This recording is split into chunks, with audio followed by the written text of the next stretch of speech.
Hello everyone, मैं नीलम तिवारी आप सभी का मैग्नेट ब्रेन्स में बहुत बहुत स्वागत करती हूँ। मैग्नेट ब्रेन्स एक ऐसा चैनल है जहाँ पर आपको किंडरगार्टन से लेकर 12th क्लास तक के सारी वीडियोस बिल्कुल फ्री अवेलेबल करवाए जाते हैं।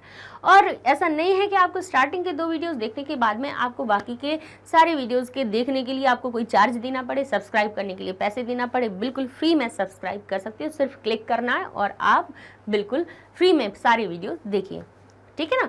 अच्छा, इस तरह से और चाहे ऐप हो, हमारा वेबसाइट हो, यहाँ पर भी जाके है ना आप इनको फ्री में डाउनलोड कर सकते हैं। रजिस्टर करना हो तो उसके लिए भी पैसे नहीं देना है। एनटीएससी हो, ओलंपियाड हो, किसी भी तरह के एग्ज़ाम हो उसकी तैयारी करनी हो तो बेझिझक होकर पढ़ाई कीजिए। आप तो पैसों की चिंता मत कीजिए, ठीक है ना। पैसे देके पढ़ाई हमें नहीं करनी है, हमें फ्री में ही जब सारी चीज़ें मिल रही हैं तो फिर magnet brains test paper series में हमने आपको 8वीं जो हमारी कक्षा है उसका द्वितीय पाठ हमने करवा चुके हैं। मिलस्य वाणी कदापि न मे श्रुता, ये हम करवा चुके हैं। और आज हम करवाने वाले हैं तृतीय पाठ डिजी भारतम को, ठीक है। तो डिजी भारतम जो हमारा पाठ है जिसका अर्थ है कि डिजिटल हमारा भारत। भारत में हर चीज़ अब आप देख रहे हैं कि चाहे देखिए किसी तरह का हमें पैसे एक जगह से दूसरी जगह देने हो तो अब वो हम कैसे कर सकते हैं, कंप्यूटर के द्वारा कर सकते हैं, फ़ोन से कर सकते हैं। आप विश्वास मानिए कि भाई कहीं पे अगर हमें शॉपिंग के लिए भी जाना होता है, कुछ खरीदारी करने जाना होता है तो अब तो अगर सब्जी और फल लेने भी जा रहे हो तो उनके पास भी एक बार कोड रहता है, कोड बना हुआ होता है, उसको हम क्या कर लेते हैं, स्कैन कर लेते हैं। QR कोड, बार कोड तो हमारे भाई किसी प्रोडक्ट पे बने हुए होते हैं, QR कोड होता है, स्कैन कर लेते हैं, हमारे पैसे चले जाएंगे, हम किसी भी चीज़ की खरीदारी कर सकते हैं, है ना। इंटरनेट जो बना है, डिजिटल जो होता जा रहा है भारत, उसमें सारी चीज़ें क्या होती जा रही हैं, आसान होती जा रही हैं ना। कंप्यूटर पे फटाफट हम हर काम को आसानी से कर सकते हैं। लेन देन करना हो तो वो आराम से हो रहा है। अब गूगल पे जाइए तो हर चीज़ सर्च भी बहुत आसानी से हो जाती है। अच्छा, कहीं आप अनजान शहर में पहुंच जाओ, अगर आपको उस जगह का गली पता का मोहल्ला बस आपको सिर्फ नाम पता है, आप लिख देंगे, आपको रास्ता भी बता दी जाएगी, चलो ये वाली रास्ता पकड़ के आप चले जाओ। तो गूगल मैप का आप प्रयोग करके ये भी कर सकते हो। तो इन्हीं चीज़ों की खासियत इस हमारे पाठ में, विशेषता इसमें बताई गई है। तो इस पाठ को हम पढ़ा चुके हैं। NCERT की आप जब वीडियोज़ में जाएंगे तो उसमें ये पूरा पाठ आपको बहुत अच्छे से हमने समझा दिया है। अब ये टेस्ट पेपर को अब आपको सॉल्व करना है। तो ये जो पहला प्रश्न आने वाला है वो क्या है कि रेखांकितानाम पदानाम, रेखांकित पदों के काकी के स्थानेषु, स्थान पर। अब यहाँ पे नाम लगा हुआ था इसलिए काकी के का अर्थ जोड़ा। और हमारे सामने देखिए यहाँ पे नाम लिखा था, बोले कैसे पदों को, कहीं रेखांकित, जो रेखा से अंकित हैं उन पदों के स्थानेषु, स्थान पर, प्रश्नवाचकम पदम चित्वा, प्रश्नवाचक पद को चुन करके लिखिए, ठीक है। रेखांकित पदों के स्थान पर प्रश्नवाचक पदों को आप लिखना है, चुनकर लिखिए। वैसे तो यहाँ पे चुनकर बता दिया, लेकिन हम आपको जो तरीका बता रहे हैं इसमें आपके सामने ये हो भी ना तब भी आप उत्तर स्वयं से, प्रश्न निर्माण करना आप स्वयं से सीख लोगे। देखो तरीका सीख लीजिए, हल करना आसान हो जाता है ना। रटवाने से कोई मतलब नहीं है। हमने कह दिया कि काल परिवर्तन ये लिखा हुआ है, इसकी जगह पे केन लगा दो, आपका उत्तर बन जाएगा। कैसे बना ये भी तो कोई होना चाहिए, कोई पता होना चाहिए। तो ध्यान कीजिए, जैसे हमने लिखा यहाँ पे कि बालकः कलमेन पत्रम लिखति,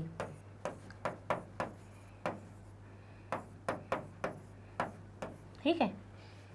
इसमें और भी हम 1-2 और शब्द जोड़े देते हैं। यहाँ पे लिखे देते हैं गृहे बालकः, यानी घर में बालक, मित्राय कलमेन पत्रम लिखति। अब ये याद आ रहा है तो हम बता रहे हैं। अब इसमें हमने ऐसे शब्द लिए जिसमें कम से कम अपने सारे कारक चिन्ह आए जा रहे हैं।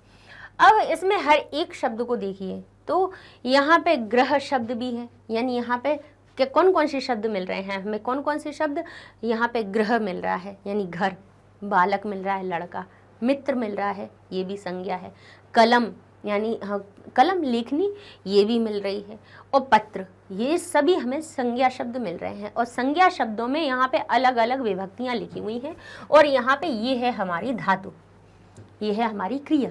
ठीक है, लिखने का काम कौन कर रहा है? बालक कर रहा है, तो बालक करता है। किसको लिख रहा है? पत्र को लिख रहा है, तो पत्र है कर्म। किसके द्वारा लिख रहा है? कलम के द्वारा लिख रहा है, तो वो हो गया करण। किसके लिए लिख रहा है? मित्र के लिए लिख रहा है, तो वो संप्रदान हो गया। कहाँ पर लिख रहा है? घर में लिख रहा है, तो ये हमारा अधिकरण कारक हो गया। ठीक है, इसमें बस एक अपना अलग होने का भाव नहीं आ रहा था, इसीलिए अपना सिर्फ पंचमी विभक्ति का यहाँ पे अर्थ नहीं आ रहा है, तो उसको हम अलग से अभी एक और वाक्य में बता देंगे। तो इसमें अपने पास कितने मिले? कर्ता भी मिल गया, कर्म भी मिल गया। कर्ता मिल गया यहाँ पे हमें, यहाँ हमें कर्म मिल गया, ये हमें करण मिल गया, ये हमें क्या मिल गया? संप्रदान मिल गया, और ये हमें क्या मिल गया? अधिकरण मिल गया। अब ये सभी जब मिल गए, तब अब इनमें हमें पहचाननी है विभक्ति कि इस कर्ता में कौन सी विभक्ति है। कहेंगे कर्तरी प्रथमा, कर्ता में हमेशा प्रथमा विभक्ति लगाई जाती है। कहेंगे संप्रदाने क्रम से चलते हैं, कर्तरी प्रथमा, कर्मणि द्वितीया, करणे तृतीया, संप्रदाने चतुर्थी, और अपादाने पंचमी वाला नहीं है इसमें शब्द, अभी दूसरा वाक्य बना देंगे। और अधिकरणे सप्तमी, अधिकरणे सप्तमी। ठीक है, अब आप कहोगे तो आपने तो कैसे बता दिया ये सब चीज़ें कि ये हमारा कर्ता बन रहा है, कर्म बन रहा है।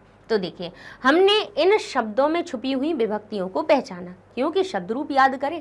शब्द रूप क्यों याद करवाते हैं? इसीलिए कि जैसे बालक को देखा, बालक बना हुआ है बालकः, तो अगर शब्द रूप में आप जाओगे तो सबसे पहली लाइन यानी प्रथमा विभक्ति में एक वचन में रूप बनता है बालकः। बनता है या नहीं बनता है? प्रथमा विभक्ति में बनता है कि नहीं बनता है? और प्रथमा विभक्ति कहाँ लगाई जाती है? कर्ता में, तो कर्तरी प्रथमा। ठीक है, तो विभक्ति हम पहचान के इनके ऊपर लिखते जा रहे हैं कि ये कर्ता है, इसीलिए इसमें प्रथमा विभक्ति लगी हुई है, चाहे हम कारक पहचान लें या प्रथमा विभक्ति। तो अब जब प्रश्न निर्माण करना है तो हमें विभक्तियां हम पहचाने लेते हैं। तो हमने कहा कर्तरी प्रथमा, यानी कर्ता में प्रथमा विभक्ति आती है, लिख दी। अब ग्रह शब्द बना है गृहे, गृहे एक ही मात्रा है, अकारांत शब्द। भाई मूल शब्द क्या है? घर को क्या कहते हैं? गृह कहते हैं, गृह कहते हैं। अकारांत शब्द है, एक ही मात्रा कहाँ आती है? सप्तमी विभक्ति एक वचन में, तो हमने कहा ये सप्तमी विभक्ति है, इसीलिए ये अधिकरण कारक है। अधिकरण कारक है इसीलिए इसको सप्तमी बनाया गया। ठीक है, अब कहते हैं मित्राय, तो बालकाय, फलाय कहाँ बनता है? चतुर्थी विभक्ति में बनता है। कहाँ बनता है? चतुर्थी विभक्ति के एक वचन में। वचन अभी बताते जाएंगे। फिर यहाँ देखा हमने कि कलमेन, कलम शब्द में एन लगा है, कहाँ लगता है? सब शब्द रूपों में। बालक बनता है बालकीन, फल बनता है फलिन, कहाँ? तृतीया विभक्ति में। तो हमने कहा यहाँ तृतीया विभक्ति लगी हुई है। शब्द रूप क्यों याद करते हैं? इसीलिए। पत्र बना है पत्रम, तो कहाँ बनता है? क्योंकि लिखने कर्ता हमारे पास है, तो निश्चित बात है ये जो पत्र बन रहा है, लिखने के द्वारा किसको लिखना चाह रहा है? पत्र को। तो पत्र पत्रम कहाँ बनेगा? द्वितीया में। प्रथमा में भी बनता है, लेकिन काम पत्र थोड़ी ना कर रहा है, इसीलिए इसको कर्ता नहीं बनाएंगे, इसलिए इसको हम प्रथमा विभक्ति का रूप नहीं मान रहे हैं, इसको हम द्वितीया का मान रहे हैं। अच्छा, क्यों? क्योंकि देखिए फल के जो रूप होते हैं, फल या पत्र या कोई भी नपुंसक लिंगवाची शब्द के रूप देखोगे तो प्रथमा और द्वितीया में बिल्कुल समान बनते हैं। प्रथमा में भी फलम बनता है, द्वितीया में भी फलम बनता है। अब मान लीजिए अगर हम ये कह देते कि पत्र जो है, जैसे जो पत्रम लिखा हुआ है वो प्रथमा विभक्ति वाला है, तो क्या पत्र लिखने का काम कर रहा था? नहीं कर रहा था ना, तो ये कर्ता नहीं बनता ना, इसलिए इसकी ये जो रूप है वो हम प्रथमा ना मान के हम इसको द्वितीय मान रहे हैं कि पत्र को लिखता है। तो सही है कि बालक लिखने का काम कर रहा है और लिखने के द्वारा क्या लिखना चाह रहा है? पत्र को लिखना चाह रहा है, अर्थात ये पत्र जो है वो द्वितीय विभक्ति वाला पत्रम है। ठीक है, अब इन विभक्तियों के होने से हमें क्या लाभ मिला? इसमें क्या फायदा मिल रहा है? इसका हमें ये फायदा मिल रहा है कि इन विभक्तियों से ही हम प्रश्न की उत्तर देना सीख लेंगे, उत्तर से प्रश्न देना सीख लेंगे। कैसे? कि मान लीजिए हमारे पास ये लिखा है बालकः और हमें यहाँ पे इस वाक्य को प्रश्नवाचक शब्द बनाना है और इस पद के स्थान पर ही हमें प्रश्नवाचक शब्द लाना है। तो हम क्या करेंगे, गृहे को गृहे लिख देंगे, मित्राय को मित्राय लिख देंगे, किसी को कुछ नहीं बदलेंगे, इनको जैसा का तैसा हम पूरा का पूरा लिख देंगे। बालक से पूछेंगे 3 चीजें, जिस शब्द के स्थान पर हमें प्रश्नवाचक शब्द बनाना है उससे हम केवल 3 चीजें पूछेंगे। इससे पूछेंगे ये बताओ कि लिंग कौन सा है, मतलब आप पुरुष जाति को हो, स्त्री जाति को हो या नपुंसक हो, तो इससे पूछेंगे लिंग। फिर इसमें लगी हुई विभक्ति पहचानेंगे कि विभक्ति बताओ कौन सी लगी हुई है, क्योंकि हर एक संज्ञा शब्द में 7 विभक्तियां लगती हैं और संबोधन के रूप अलग बनते हैं। तो इससे पूछेंगे विभक्ति बताओ और वचन बताओ, ये 3 चीजें बता दो। ये 3 चीजें हमने पूछ ली, ये एड्रेस हो गया। अब लिंग विभक्ति वचन, तो ये हमें बताएगा, इसने बताया कि हम पुरलिंग के हैं, बालक है पुरलिंग के हैं, और इसमें विभक्ति कौन सी है, कहेंगे प्रथमा विभक्ति में ही ये रूप बालक कहा बनता है, तो प्रथमा विभक्ति हो गई। और कौन से वचन में, कहेंगे एक वचन में। तो पुरलिंग प्रथमा विभक्ति एक वचन, इसने अपना एड्रेस बता दिया। अब इस एड्रेस से क्या होगा, अब हम सीधे जाएंगे, क्योंकि हमें प्रश्न का निर्माण करना है और प्रश्नवाचक शब्द हमें संज्ञाओं के जो प्रश्न होते हैं, प्रश्नवाचक शब्द वो हमें कहाँ मिलते हैं, वो उनका पता है किम के शब्द रूप। अब किम के शब्द रूपों में आप पुरलिंग वालों में चले जाना, तो यहाँ हम पुरलिंग वाले जरा लिखे देते हैं आपके लिए, ठीक है। यहाँ किम के पुरलिंग वाले शब्द रूप हम बता देते हैं। हम इसको 1 2 3 4 करके लिख दें। प्रथमा, द्वितीया, तृतीया, चतुर्थी, पंचमी, षष्ठी और सप्तमी। किम का पुरलिंग का शब्द रूप क्या बनता है, बता देते हैं। कह, कऊ, की, ठीक है। द्वितीय विभक्ति में बनता है कम, कऊ, कान। तृतीया में बनता है कीन, काभ्याम, केभ्य। फिर बनता है हमारा कस्मई, काभ्याम, केभ्य। नहीं, यहाँ पे कई आएगा, तृतीय विभक्ति चल रही है ना, चतुर्थी नहीं है। केन काभ्याम कई, ठीक है। कस्मई काभ्याम केभ्य, ठीक है। यहाँ पंचमी में आ जाता है हमारा वही कस्मात् काभ्याम केभ्य। षष्ठी में वही बन जाता है कस्य कयोः और केशाम, ठीक है। और सप्तमी में वही हमारा बन जाता है कस्मिन् कयोः और केशु। अब ये ठीक है, शब्द रूपों पे पहुंच गए। अब सीधा 2 चीज हमें शब्द रूप पता चल गए। देखिए क्या होने वाला है शब्द रूपों से। इनसे हमने पूछा बताओ आप कौन हो, लिंग विभक्ति वचन बताओ, तो उसने कहा हम पुरलिंग है, प्रथमा विभक्ति एक वचन है। तो अब इसके स्थान पे हमें क्या लगाना है, हमें किम से कहना है कि अपने पुरलिंग के रूप बताओ, उसने कहा ये है हमारे पुरलिंग के रूप। तो प्रथमा विभक्ति एक वचन का कह उठा के इसके स्थान पे हमने लिख दिया और ये हमारा बन गया प्रश्न। हमारा प्रश्न क्या बन जाएगा, गृहे कह मित्राय कलमेन पत्रम लिखति, और प्रश्न का निर्माण हो जाएगा कि घर में कौन मित्र के लिए कलम के द्वारा पत्र लिख रहा है। प्रश्न का निर्माण हो गया, बस इतनी सी बात है। शब्द रूप इसीलिए 3 चीजें पता करनी है, आपका प्रश्न निर्माण हो जाएगा। अब मान लीजिए, अब हमने इस पे नहीं थी, अब हमारे पास क्या थी, गृहे। इस शब्द पे क्या लगा हुआ था, रेखांकित किया गया था। अब लिखा है, अब इसके स्थान पे आप प्रश्नवाचक शब्द बनाइए। तो गृह से पूछो भाई लिंग विभक्ति वचन बताओ, तो वो कहेगा हम तो नपुंसक लिंग के हैं। गृह शब्द है, गृहम गृहे गृहाणी, ये तो भाई नपुंसक लिंग है। इसने कहा हम तो नपुंसक लिंग के हैं। एक ही मात्रा कहाँ आती है, सप्तमी विभक्ति में आती है। भाई प्रथमा और द्वितीया के भी द्विवचन में आता है, गृहम गृहे गृहाणी, गृहम गृहे गृहाणी। और गृहम शब्द को अगर सप्तमी में एक वचन में देखोगे तब भी वहाँ सप्तमी विभक्ति का एक वचन का रूप गृहे बनता है। अब आप कैसे डिसाइड करोगे कि ये प्रथमा और द्वितीया नहीं है। प्रथमा होती है कर्ता, तो कर्ता हमारे पास है ही पहले से। करना किसको चाह रहा है, लिखने के द्वारा घर को लिखना चाह रहा है या पत्र को, तो कह रहे पत्र को लिखना चाह रहा है, घर को नहीं लिखना चाह रहा। तो ना ही ये प्रथमा है और ना ही द्वितीया है, तो ये जो एक ही मात्रा है इसका रूप सप्तमी में ही बना है, ये निश्चित बात हो गई। तो इनसे हमने कहा नपुंसक लिंग के हो आप, सप्तमी के कौन से वचन के हो, वो कहेगा एक वचन के हैं। तो बस अब हमें क्या करना है, बोले तृतीया से सप्तमी तक के किम के नपुंसक लिंग के भी रूप बिल्कुल इसी जैसे बनते हैं, बस प्रथमा और द्वितीया को छोड़ दो। तो किम से कहा कि नपुंसक लिंग के रूप बताओ, तो उसने कहा अभी बता देते हैं। उसने कहा प्रथमा विभक्ति में बनता है किम के कानी, किम के कानी, और द्वितीय विभक्ति में बनता है किम के कानी। बोले बस इसके अलावा और कुछ याद मत करो। तो कहेंगे बाकी की विभक्तियों का क्या करें, तो बोले बाकी की विभक्तियां बिल्कुल पुल्लिंग जैसे रूप बनते हैं किम के नपुंसक लिंग के। तो कहें ठीक है, तो फिर हमें ज्यादा देखने की जरूरत ही नहीं है। गृह में कौन सी क्या क्या मिल रहा है, नपुंसक लिंग का है जिसमें सप्तमी विभक्ति एक वचन लगा हुआ है। तो हम सीधे इसमें जाएंगे, क्या लिख देंगे, गृह के स्थान पे कस्मिन, सप्तमी का एक वचन उठा लेंगे और हमारा ये प्रश्न का निर्माण हो जाएगा।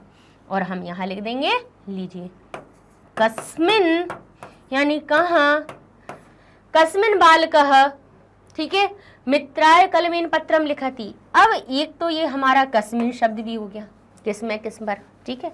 एक और हमारे पास कभी भी स्थान की बात हो, सप्तमी विभक्ति लगी हुई हो किसी शब्द में, किसी स्थान में सप्तमी विभक्ति लगी हो, और अगर आपको कस्मिन याद नहीं आ रहा हो तो उसके लिए एक हमारा अव्यय भी बहुत सुंदर अव्यय है जो क्या करता है, बोले समय या स्थान के लिए, या अगर कोई किसी समय की बात हो रही हो या फिर आपके स्थान की बात हो रही हो, तो आपके लिए एक अव्यय बनता है जो होता है कुत्र, जिसका अर्थ होता है कहाँ। क्या होता है, कुत्र। तो जब अगर कभी स्थान और समय की बात हो रही हो कि एकदा, एक बार की बात है, कब की बात है, सायं की बात है, प्रातः की बात है, एक मास की बात है, वर्ष की बात है, जब भी बात हो रही हो समय की, तब आप कदा लिख सकते हो। किसी स्थान की बात हो रही हो तो कुत्र भी लिख सकते हैं आप, जब आपको सप्तमी विभक्ति का रूप याद ना आए तो भी हमारा हो जाएगा कि कुत्र यानी कहाँ बालक मित्र के लिए कलम के द्वारा पत्र लिखता है, ठीक है।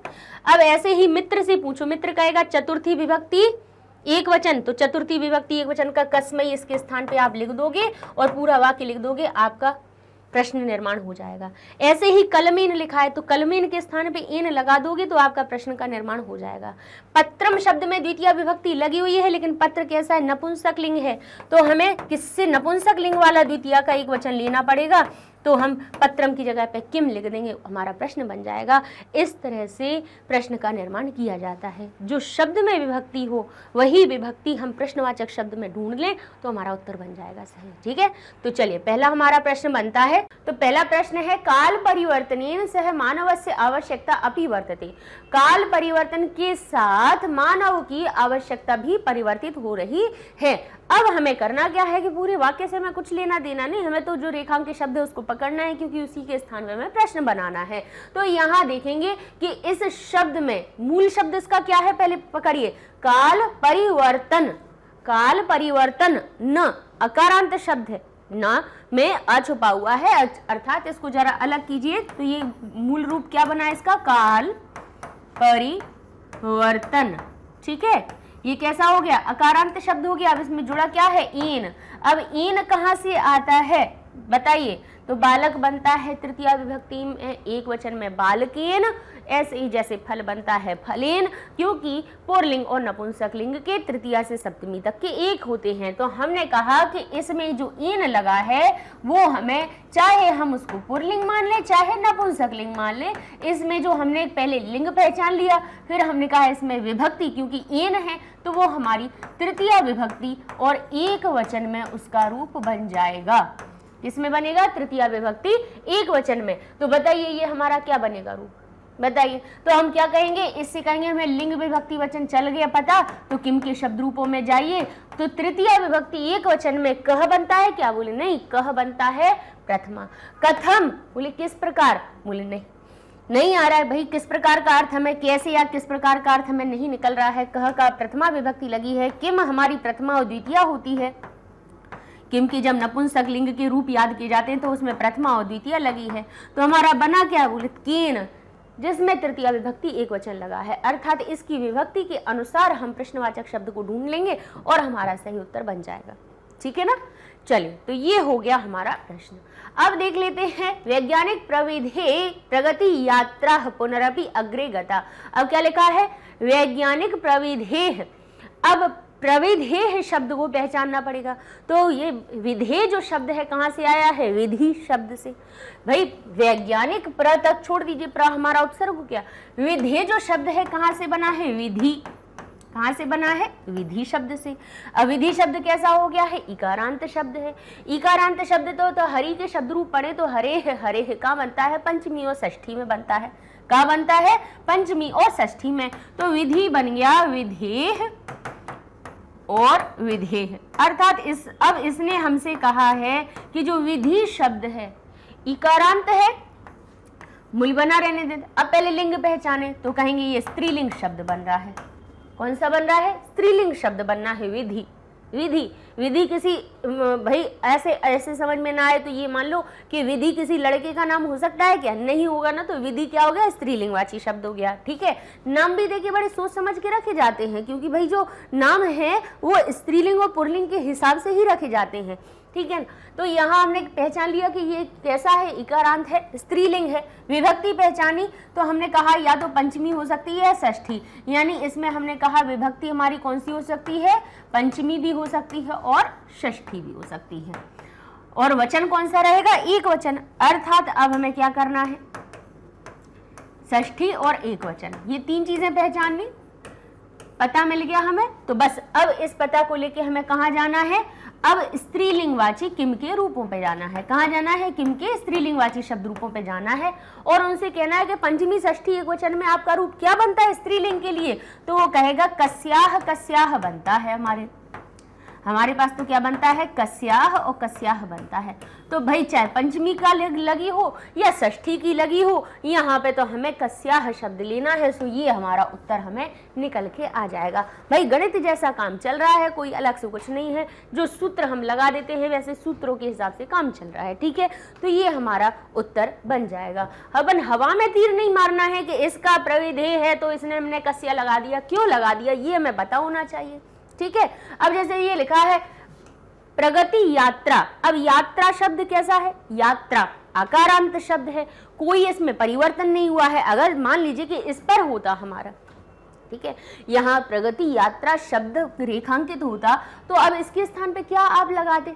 तो यात्रा आकारांत शब्द है और आकारांत शब्द में इसमें कोई परिवर्तन नहीं दिखाई दे रहा है। अर्थात आकारांत शब्दों में परिवर्तन कहाँ नहीं होता है? कहेंगे प्रथमा विभक्ति एक वचन में नहीं होता है। लता लता रहती है, राधा राधा रहती है, माला माला रहती है, विद्या विद्या रहती है, शिक्षक जो शिक्षा है शिक्षा रहती है, अध्यापिका अध्यापिका रहती है, कोई परिवर्तन नहीं होता है। ठीक है, तो यहाँ पे हमने कहा कि यात्रा यात्रा जैसा का तैसा है। अर्थात फिर हमें क्या करना पड़ेगा? किम के स्त्रीलिंगवाची शब्द रूपों से कहना पड़ेगा अपने प्रथमा विभक्ति के एक वचन का रूप दे दो और हम प्रश्न बना लेंगे। तो आप इसके स्थान पे का लगा देंगे, आपका प्रश्न निर्माण हो जाएगा। ठीक है, अच्छा अग्रे क्या है हमारा? एक अग्रे यानी आगे। तो ये क्या हो गया हमारा? ये हमारा अव्यय शब्द हो गया। तो जिनमें विभक्ति नहीं लगती है उन अव्ययों के स्थान का कभी भी हम प्रश्न नहीं बनाते हैं। पुनः अपि, पुनरअपि जो शब्द मिलकर बना के से पुनः यानी फिर से, अपि का अर्थ भी है, तो ये सब अव्यय हैं, तो इनके स्थान पे हमें प्रश्न बनाना नहीं है। ठीक है, गता यानी जा रही है ना। वैज्ञानिक प्रविधि प्रगति यात्रा पुनरअपि अग्रे गता, यानी वैज्ञानिक प्रविधि वैज्ञानिक जो तकनीकों हैं उनके द्वारा या उनसे प्रगति यात्रा कैसी हो रही है? फिर आगे की ओर जा रही है। आगे लिखा है करगद उद्योग। करगद उद्योग, करगद किसको कहा जाता है? कागज को। अच्छा, करगद और उद्योग शब्द से मिलकर दो शब्द मिले और क्या बन गया हमारा? ओ गुण संधि बनी, तो करगदोद्योग लिख दिया इसमें। ये मूल शब्द किससे है? करगदोद्योग। करगद और उद्योग शब्द से मिलकर बना। करगद यानी कागज और उद्योग यानी कागज का उद्योग। ठीक है, तो क्या लिखा है? करगदोद्योगे यानी करगद के उद्योग में, या पर अब में का अर्थ सही निकलेगा कि कागज के उद्योग में वृक्षाणाम उपयोगेन वृक्षा कर्त्यन्ते स्म। अब कह रहे हैं कागज के उद्योग में वृक्षों के वृक्षों का या वृक्षों के या वृक्षों की, क्योंकि नाम है षष्ठी विभक्ति का बहुवचन है, तो नाम नाम में षष्ठी विभक्ति बहुवचन होता है, काकी के का अर्थ जोड़ देते हैं। कागज के उद्योग में वृक्षों के उपयोग के द्वारा, क्योंकि उपयोगी ने लिखा है तो इसलिए हमने की द्वारा, उपयोग के द्वारा वृक्षों की कटाई होती थी। करत्यंते इसमें कटाई होती थी, बहुत ज्यादा कटाई होती थी। जैसे जैसे भाई डिजिटल चीजें होती जा रही हैं, तो अब जैसे देखिए मुद्रा छापनी है, अर्थात हमारे पैसे बनने हैं, तो पैसे बनने के लिए भी क्या चाहिए, कागज चाहिए। अच्छा, कॉपी का ज़्यादा हम प्रयोग करते हैं, पुस्तकों का ज़्यादा प्रयोग करते हैं, भाई लिखाई पढ़ाई समाचार पत्र हर चीज़ के लिए कागज़ का उपयोग होता है। कागज़ बनता किससे, लकड़ी से होता है, तो उससे क्या वृक्षों की कटाई बहुत ज़्यादा होती है। तो भाई जैसे जैसे सारी चीज़ें कैसी होती जा रही हैं, डिजिटल होती जा रही हैं, कंप्यूटर के माध्यम से, फ़ोन के माध्यम से हम कर लेते हैं उन कामों को, तो हमारा जैसे जैसे कागज़ का उद्योग कम होता जाएगा वैसे वैसे हमारे पेड़ों की कटाई कम होगी। तो ऐसा यहाँ पे भाव और वही बातें समझाई गई हैं इस पाठ में। तो हमें करना क्या है, प्रश्नवाचक शब्द पे पहुँच जाना है। इसमें पूछिए कि वृक्ष से पूछिए बताइए क्या लगा है, तो नाम नाम षष्ठी विभक्ति बहुवचन, तो कहेंगे षष्ठी विभक्ति बहुवचन देख लेते हैं कि षष्ठी विभक्ति का बहुवचन का क्या रूप बन रहा है। अच्छा, मूल शब्द भी पहचानना पड़ेगा, ये तो विभक्ति वचन पहचान लिया। अब वृक्ष कैसा है, आणाम हटा दो तो वृक्ष कैसा है हमारा, वृक्ष पुरलिंग है। तो हमें क्या करना है, पुरलिंग का षष्ठी की विभक्ति का बहुवचन का रूप निकाल लेना है। तो षष्ठी विभक्ति पुरलिंग में क्या रूप बनते हैं, कस्य, कयोः और केशाम। तो यहाँ पे षष्ठी विभक्ति बहुवचन हमारा केशाम उत्तर बन जाएगा। कासाम किसके लिए होता, स्त्रीलिंग अगर शब्द होता तो, ठीक है, विद्या नाम शिक्षा नाम लिखा हुआ होता तो हम यहाँ पे कासाम लगा देते, लेकिन यहाँ पे पुरलिंगवाची शब्द है, अर्थात इसीलिए यहाँ पर हमारा केसाम शब्द सही हुआ। चलिए आगे देख लेते हैं। पर्यावरण सुरक्षा या दिशा, यानी पर्यावरण की सुरक्षा के दिशा में महान उपकार भविष्यति, महान उपकार है। दिशा शब्द, दिशा दिशी बन गया, ठीक है, सप्तमी विभक्ति में, और यहाँ लिखा है महान उपकारः भवति। अब फिर से यहाँ पे हमें देख लेना है भाई, सारी चीजों को छोड़ के सबसे क्या करना है, हमें प्रश्न को पकड़ लेना है। देख लीजिए इसमें कौन सी विभक्ति है, महान, तो भाई इसका क्या हो गया, विशेषण हो गया। उपकार यानी किया हुआ काम, कैसा, बोले महान उपकार है। पर्यावरण सुरक्षा की दिशा में ये कैसा है, एक महान उपकार है। तो उपकार शब्द कैसा बना, अंत वाले शब्द, अंत वाले अक्षर को पकड़ो, अकारांत शब्द है, अकेला विसर्ग लगा है, अर्थात इसमें कौन सी विभक्ति है, प्रथमा विभक्ति एक वचन, अकारांत शब्द है पुरलिंग वाला। क्योंकि अगर ये अकारांत अगर नपुंसक लिंग होता तो इसमें क्या लगा हुआ होता, मां हलंत होता। बालक जैसे बालकः बनता है प्रथमा विभक्ति एक वचन में, वैसा विसर्ग नहीं लगा हुआ होता अगर ये नपुंसक लिंग होता तो उपकार बना है उपकारः, जैसे बालक बनता है बालकः। तो यहाँ पर हमें करना क्या है, उपकार शब्द के स्थान पे हम पुरलिंग वाची प्रथमा विभक्ति एक वचन का किम का जो शब्द रूप होगा उसको हम लगा देंगे, ठीक है। तो किम का पुरलिंग का प्रथमा विभक्ति एक वचन का रूप क्या होता है, कह, कऊ, के, कह, कऊ और के, ठीक है। तो यहां से हमने ये उठाया और इसको लगा दिया, ये हमारा प्रश्न का निर्माण हो गया, ठीक है। चलिए आगे देख लेते हैं अगला प्रश्न हमारा। अच्छा यहाँ देखिए, सुरक्षा के बाद में ये लिखा है सुरक्षा, यह लगा हुआ है, क्या लगा, यह लगा हुआ है। इसके स्थान पे अगर हमें प्रश्नवाचक शब्द लगाना होता तो क्या करते, सुरक्षा आकारांत शब्द, या कहाँ आता है, कहेंगे लता शब्द के रूप देखे लेते हैं कि या, क्योंकि सुरक्षा भी आकारांत शब्द हो रहा है तो इसके लता जैसे ही रूप बनेंगे। तो लता पंचमी और षष्ठी में अपना रूप बनाती है, लतायाः, लतायाः, ठीक है। तो हम क्या करेंगे, किम के स्त्रीलिंग वाले शब्द रूपों से कहेंगे तो वो कहेगी कस्याः या कस्याः, लगा दीजिए, आपका उत्तर बन जाएगा। समझ गए। तो यहाँ पे इस प्रकार से भाई दिशी शब्द होता, हम कहेंगे दिशी शब्द में कौन सी विभक्ति है, कहेंगे सप्तमी विभक्ति है। कौन सा शब्द है, बोले स्त्रीलिंगवाची शब्द है, सप्तमी विभक्ति एक वचन है, तो इसके स्थान पे क्या आता, तो कहते हैं स्त्रीलिंगवाची में हम चले जाते हैं, स्त्रीलिंगवाची सप्तमी विभक्ति एक वचन का रूप देख लेते हैं, कस्याम बनता है और हम लगा देंगे, और उसके स्थान पे दिशी के स्थान पे कस्याम लिख देंगे और हमारा उत्तर बन जाएगा, ठीक है। इस प्रकार से हमें उस शब्द की क्या देखना है, विभक्ति को देखना है और उसी विभक्ति का सीधा किम का शब्द रूप उठा के उसकी जगह पे लिख देना है और ये हमारा क्या बन जाएगा, उत्तर बन जाएगा। अच्छा, इस तरह से प्रश्न का निर्माण हो जाएगा। एक और बात बता रहे हैं अब आपको, अब यहाँ पे हमने ये जो कह बताया हुआ है ये मूल रूप से केवल उपकार के लिए आएगा। महान के लिए एक और शब्द हमारा आता है, क्योंकि महान शब्द क्या कर रहा है, उपकार की विशेषता बता रहा है कि कैसा उपकार, कहेंगे महान उपकार। तो जहां पे विशेषण वाले शब्द होते हैं, मान लीजिए ये लिखा है ना हमके महान, ये क्या है, एक विशेषण शब्द है, किसकी विशेषता बता रहा है, उपकार की। इस विशेष की ये विशेषता बता रहा है, ठीक है, ये क्या हो गया, हमारा विशेषण हो गया।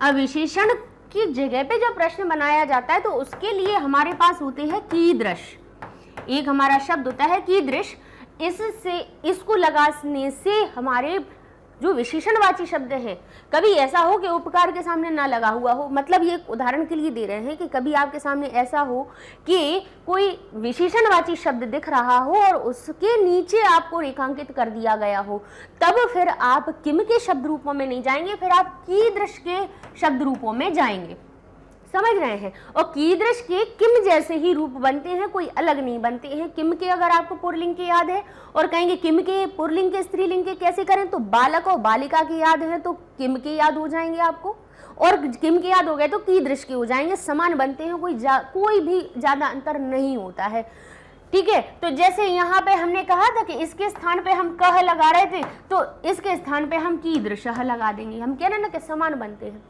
कीदृश हो जाएगा। अगर यहाँ पे हम लिख देते एकेन यंत्रेण, हम यहाँ लिख देते एकेन यंत्रेण, अब अगर यंत्रेण के स्थान पे लगाना होता तो हम कहते एन लगा हुआ है, अर्थात इसमें तृतीया विभक्ति एक वचन का केन लगाएंगे, और अगर एक शब्द क्या बन रहा है, विशेषण बन रहा है और इसके स्थान पे हमें प्रश्नवाचक शब्द लगाना है तो कीदृश शब्द हो जाएगा हमारा कीदृशेन, क्या बन जाएगा, कीदृशेन।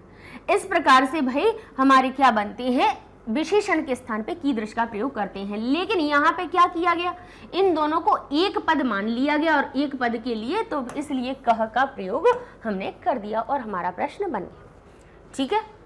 चलिए अगला प्रश्न देख लेते हैं। अद्य आपणे, आपण शब्द में क्या लगी हुई है, एक ही मात्रा, सप्तमी विभक्ति का रूप बना रही है, में और पर का अर्थ बता रहे हैं। अद्य यानी आज दुकानों पर, आज दुकान पर वस्तु क्रियार्थम, वस्तु के क्रय करने के लिए, अर्थम शब्द जहां जुड़ा हुआ हो के लिए का अर्थ जोड़ लेना आप उसमें। वस्तु के क्रय, क्रय किसको कहा जाता है, खरीदने को, तो कहेंगे वस्तु क्रयार्थम, क्रय करने के लिए, रुप्यकाणाम, रुपयों की, अनिवार्यता नास्ति, अनिवार्यता नहीं है, ठीक है, कोई बात नहीं। अब हमें क्या करना है, अपन शब्द को पकड़ लेना है। अब यहाँ देख लेंगे एक ही मात्रा कहाँ आती है, कहेंगे सप्तमी विभक्ति में आती है। लेकिन अब सप्तमी विभक्ति के हिसाब से क्या बनना चाहिए, कस्मिन शब्द आना चाहिए, क्या आना चाहिए, कस्मिन शब्द। अब अगर कस्मिन नहीं हो तो सप्तमी विभक्ति के लिए एक और हमने अभी आपको सबसे पहले बताया था कि सप्तमी विभक्ति किसके लिए प्रयोग होती है, किसी स्थान के लिए। और अगर आपके सामने सप्तमी विभक्ति का आपको नहीं पता मिले कोई प्रश्नवाची शब्द, तो इसके लिए एक अव्यय भी होता है जो कुत्र होता है, जिसका अर्थ भी होता है कहाँ, कि कहाँ, आज कहाँ पे वस्तु खरीदने के लिए रुपयों की आवश्यकता नहीं है, तो कहाँ से भी हमारा प्रश्न बन जाएगा। अर्थात सप्तमी के लिए आप कुत्र का भी प्रयोग कर सकते हो और कस्मिन का भी प्रयोग कर सकते हैं, तो यहाँ पे हमारा कुत्र शब्द सही हो जाएगा, समझ गए। कस्मिन भी हो सकता है और कुत्र भी हो सकता है, दोनों ही चीजें हम आपको इसलिए बता रहे हैं कि कभी भी आपके सामने ऐसी बात आ जाए कि आपको लेके कुत्र लिखना है, प्रश्न का उत्तर भी ऐसे ही देना है, कुत्र लिखा हुआ है तो उसका हमारे जो उत्तर ढूंढना है या लिखना है वो सप्तमी विभक्ति युक्त तो लगाना है। बस सामने ये एक बस नियम जरूर देख लेना है कि जब कुत्र के स्थान पे आप सप्तमी विभक्ति का उत्तर लिख रहे हो, किसी स्थान को लिख रहे हो, उसके बाद गम धातु नहीं होनी चाहिए। अगर गम धातु हो जाए तो फिर बस जरूर उसको द्वितीय में कर देना, नहीं तो आपको सप्तमी में लगा देना है। बस एक ही गत्यर्थ जो द्वितीय सूत्र होता है उसकी वजह से ये हमें ध्यान रखना पड़ता है कि गम धातु के साथ में स्थान भी सप्तमी में ना बन के द्वितीय में बनता है, बस इतनी सी बात है, थोड़ी सी हमें ध्यान रखनी है। अब ये चीज आएगी प्रयास से, वही आप प्रयास करोगे तभी तो आएगी चीजें। तो ये हमारा कुत्र यहाँ पे सही उत्तर बन जाएगा।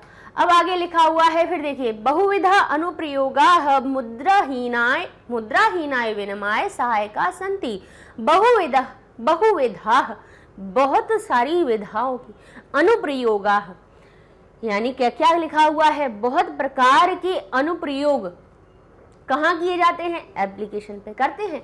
मुद्राहीनाय विनिमय, मुद्राहीन यानी मुद्रा से रहित, विनिमय किसको कहा जाता है, आदान प्रदान, लेना देना एक दूसरे का, विनिमय में सहायका संति। बहुविधा जो प्रयोग होते हैं, अनुप्रयोग होते हैं, यानी जो एप्लीकेशन, ऐप लिखा हुआ है, ऐप किसके लिए, एप्लीकेशन किसको कहते हैं, जिसमें बहुत प्रकार की चीजें हम एक साथ कर लेते हैं। तो बहुविधा अनुप्रयोगा यानी किनके, बहुत प्रकार के अनुप्रयोगों के द्वारा हम मुद्राहीन विनिमय। अब मुद्राहीन शब्द किसकी विशेषता बता रहा है, विनिमय की, कैसा विनिमय, कैसा लेन देन, बोले मुद्रा से विहीन विनिमय। ठीक है, तो ये विशेषण है और ये विशेष्य है, इसीलिए हम इसको बोलते समय इसमें के लिए नहीं लगा रहे हैं, हम पीछे के लिए बोल रहे हैं कि मुद्राहीन विनिमय के लिए सहायका संति, सहायक होते हैं कौन, एप्लीकेशन, ऐप होते हैं कि नहीं होते हैं। ठीक है, अब हमने देख लिया, हमें अब किसको पकड़ना है भाई, हर एक शब्द को भी समझना जरूरी होता है, किस स्थान पे आ जाए क्या भरोसा, जरूरी है कि सहायक पे ही आएगा, विनिमय पे नहीं आ सकता है क्या। विनिमय अकारांत शब्द है, चतुर्थी विभक्ति लगी है, तो इसके स्थान पे हमें कस्मई शब्द का प्रयोग करना पड़ेगा, होगा कि नहीं होगा। यहाँ पे फिर हमें फिर से कीदृश शब्द के चतुर्थी विभक्ति के एक वचन का लेना पड़ेगा। इस तरह से भाई रूप बदलते जाएंगे, लेकिन अब ये यहाँ पे हमारे पास सहायक शब्द है, सहायक शब्द है, तो यहाँ देखिए सहायका संति। तो अब इसमें देखिए सहायक शब्द है, अकारांत शब्द है, बड़े आ की मात्रा विसर्ग आई है, तो जैसे बालकः बालकौ बालकाः बनता है, अर्थात इसमें हमने पहचान लिया कि इसमें प्रथमा, ये पुल्लिंगवाची शब्द है जिसमें कि प्रथमा विभक्ति क्या लगी हुई है, प्रथमा विभक्ति एक वचन लगी हुई है। तो अब हमें क्या करना है, हमें किम के, पहले हम पूछेंगे कि किम के शब्द रूपों से ले लें क्या, लेकिन यहाँ पे अब हम कहेंगे कि यहाँ पे जो कर्ता है वो कौन बन रहा है, बहुविधा अनुप्रयोगा। बहुविधा अनुप्रयोगा अनेक प्रकार के जो प्रयोग हैं, जिसको क्या कहते हैं हम, ऐप कहते हैं, एप्लीकेशन कहते हैं। एप्लीकेशन को भाई, एप्लीकेशन क्या होती है कि अलग अलग प्रकार के प्रयोग करने वाली, यहाँ कर्ता ये हो गया। बहुविधा अनुप्रयोगा संति, बहुविधा एप्लीकेशन का प्रयोग होता है, कैसा होता है, सहायक होता है। तो सहायक क्या बन रहा है, विशेषण बन रहा है, क्या बन रहा है, यहाँ पे विशेषण शब्द बन रहा है। तो विशेषण के लिए अब हमें क्या करना पड़ेगा, कीदृश पे जाना पड़ेगा। कैसे जाना, क्योंकि कैसा हो रहा है भाई, बहुविधा जो अनुप्रयोगा है यानी एप्लीकेशन जो है वो कैसी हो रही हैं, सहायका संति, सहायक हो रही हैं। तो सहायता शब्द क्या हो गया, उसकी विशेषता हो गई। अब सहायक हो रही है तो हम क्या करेंगे, कीदृश कहेंगे कि आप अपने पुल्लिंग में से प्रथमा विभक्ति बहुवचन को दे दो। तो कीदृशः, कीदृशौ, कीदृशाः, बालक जैसे बिल्कुल रूप बनने इनके। तो कीदृशः, कीदृशौ, कीदृशाः, तो सहायका के स्थान पे आ जाएगा कीदृशाः। इस प्रकार से ये हमारा उत्तर हो जाएगा। चलिए आगे देख लेते हैं। अद्य रेल यात्रा पत्र से अनिवार्यता नास्ति, अनिवार्यता बस आकारांत पे आके खत्म हो गया। कहते हैं आज रेल पत्र यात्रा की, रेल यात्रा पत्र क्या होता है, टिकट हमारा, अनिवार्यता नास्ति नहीं है, तो बस अब इसके स्थान पे हमें क्या लगाना है, आकारांत। ये आकारांत शब्द है तो हमें स्त्रीलिंगवाची शब्द पे जाना है। इसमें कोई हमें परिवर्तन दिखाई दे रहा है, नहीं दिखाई दे रहा है, तो हमें प्रथमा विभक्ति और एक वचन के रूप को उठाना है। क्या बनेगा, का। ये हमारा उत्तर हो जाएगा। भाई सीधे प्रथमा विभक्ति पे जाए तो का, के, का, स्त्रीलिंग में जाइए किम के शब्द रूपों में तो मिल जाएगा। इसीलिए देखिए हमने शब्द रूप और जो व्याकरण है उसको हमने सबसे पहले करवाया कि जिससे आपको समस्या नहीं आए। एतत् सर्वम, ये सब कुछ, सर्वम शब्द में अब हमें इसमें देखिए कि बताइए इसमें कौन सा शब्द आएगा, कहेंगे ये सब एकेनैव यंत्रेण कर्तुम शक्यते, इन सभी को एक यंत्र के द्वारा ही किया जा सकता है। तो क्या लिखा, एतत् सर्वम। अब यह एतत् जो शब्द है वो कहाँ से आ रहा है, नपुंसकलिंगवाची शब्द से। सर्वम भी शब्द कैसा हो रहा है भाई, दोनों का ही हम क्या पहचान ले सकते हैं भाई, सर्व शब्द के हमें शब्द रूप देखने पड़ेंगे। तो पहले एतत् को देखेंगे, सर्वम को देखेंगे कि ये सभी एक एक ही एकेन एव, एक के द्वारा ही, यंत्रेण, एक यंत्र के द्वारा ही कर्तुम शक्ति कर सकते हैं। तो एतत् को पहले पहचानिए, एतत् एते एतानि, एतत् एते एतानि। तो यहाँ पे हम कहेंगे कि एतत् जो शब्द आया है वो कहाँ से आया है, कहेंगे एतत् के ही रूपों से आया है। एतत् का अर्थ क्या होता है, यह, ये एक नपुंसक लिंगवाची शब्द ही होता है जो कि अपनी प्रथमा विभक्ति और द्वितीय विभक्ति में समान रूप बनाता है, एतत् एते एतानि। तो ठीक है, तो सर्व शब्द बोले, सर्व शब्द भी फिर नपुंसक लिंग में सर्वम और सर्वम ही बनता है। ठीक है, तो हमें करना क्या है, कहेंगे अब हम किम के शब्द रूपों पे जाएंगे, वो भी कौन से, नपुंसक लिंग वालों से। तो नपुंसक लिंग वाले फिर हम प्रथमा और द्वितीय का रूप देख लेंगे। तो क्या बनता है, किम के कानी, किम के कानी। तो हमारा उत्तर क्या आ जाएगा, किम। बस ये हमें उत्तर लगाना है और ज़्यादा कोई समस्या है नहीं है। हमें लिंग विभक्ति वचन पहचान लेने हैं और हमारे उत्तर हमें मिल जाएंगे, कोई दिक्कत नहीं है। यहाँ लिखा है अपरिचित मार्गस्य, मार्ग शब्द अकारांत है, स्या कहाँ आता है, षष्ठ अकारांत शब्द है, अर्थात चाहे पुल्लिंग हो या नपुंसकलिंग फर्क नहीं पड़ता है। पुल्लिंग में भी स्या लगाया जाता है, कहाँ पे, षष्ठी विभक्ति एक वचन में, और नपुंसकलिंग में भी षष्ठी विभक्ति एक वचन में स्या लगाया जाता है। करना क्या है, बोले जो अकारांत शब्द है, षष्ठी विभक्ति एक वचन है, तो हमें किम के शब्द रूपों पे जाना है। उससे कहना है बताइए पुल्लिंग या नपुंसकलिंग में आप क्या बनाते हो षष्ठी विभक्ति एक वचन का रूप, तो वो कहेगा कस्य बनाते हैं, हम कस्य बनाते हैं, तो कस्य हमारा सही उत्तर हो जाएगा। बस सारी चीजें प्रश्न निर्माण करना आधारित है पूरा अपनी किस पे, शब्द रूपों पे। शब्द रूप हमें अकारांत, इकारांत, ऋकारांत ये हमने करवा दिए हैं, इनको याद कर लिए और आपने साथ साथ में जो किम के शब्द रूप हैं उनको याद कर लिए। मतलब ले दे के जो शब्द रूप हैं वो प्रश्न का चाहे हमें उत्तर देना हो या उत्तर से प्रश्न बनाना हो, सबका बस एक ही मूल मंत्र है, वो है शब्द रूप। अब यहाँ देखिए लिखा हुआ है डिजि भारतमिति अस्याम दिशि वयम भारतीयाः द्रुत गत्याः, यानी द्रुत क्या होता है, शीघ्र गति से, तेज गति से, द्रुत गत्याः तेज गति के द्वारा अग्रेसरम आगे बढ़ रहे हैं। हम भारतीय इस दिशा में, डिजि भारतम डिजिटल भारत हो इस दिशा में, इति इस प्रकार की, अस्याम दिशि इस दिशा में, वयम भारतीय हम भारतीय। अब भारतीय शब्द अकारांत है और भारतीयाः क्या हो गया, प्रथमा विभक्ति बहुवचन का रूप, पुल्लिंग वाला। तो अब यहाँ पे क्या आएगा बताइए, पुल्लिंग का प्रथमा विभक्ति बहुवचन का रूप क्या बनता है प्रथमा विभक्ति में, कह, कऊ और के। उत्तर क्या बन जाएगा हमारा, के। बस ऐसे, ठीक है।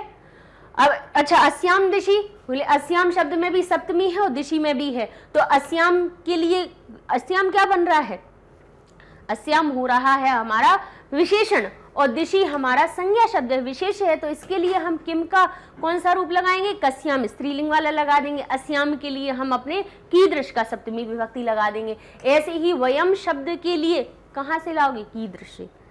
किस प्रकार के भारतीय, बोले हम भारतीय, तो हम शब्द भी, वयम शब्द भी तो विशेषण बना रहा है कि हम सब भारतीय। कैसे भारतीय, हम भारतीय। तो हम शब्द भी यहाँ पे क्या बन रहा है, हमारा की दृष्टि ही विशेषण विशेष का काम कर रहा है।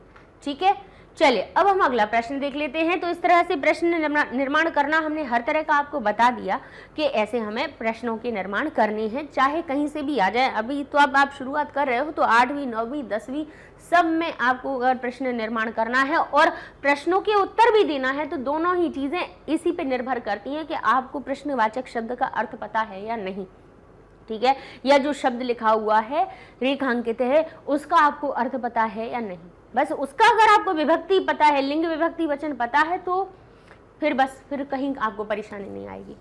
आगे लिखा है निम्न अनुच्छेदम पठित्वा, नीचे लिखे हुए, निम्न यानी नीचे, अनुच्छेदम अनुच्छेद को, अनुच्छेदम द्वितीय विभक्ति है तो को का अर्थ हमने जोड़ दिया उसमें। निम्न अनुच्छेदम, नीचे लिखे हुए अनुच्छेद को पठित्वा, पढ़ करके, तद आधारितम, उस पर आधारित, प्रश्नान उत्तरत, प्रश्नों के उत्तर दीजिए। अब आगे क्या लिखा है, अद्य संपूर्ण विश्वे, आज, अद्य का अर्थ क्या हुआ, आज, संपूर्ण विश्वे, पूरे विश्व में, डिजिटल इंडिया इतस्य चर्चा श्रूयते, डिजिटल इंडिया इसकी चर्चा सुन रहे हैं। अस्य पदस्य, इस पद का, कह भाव इति मनसी, इस पद का क्या भाव है, क्या अर्थ है। इति ऐसा, मनसी मन में, मनस शब्द में सप्तमी विभक्ति लगी है इसीलिए मैं का अर्थ हमने जोड़ दिया। अस्य पद से विशेषण विशेष्य बन रहे हैं।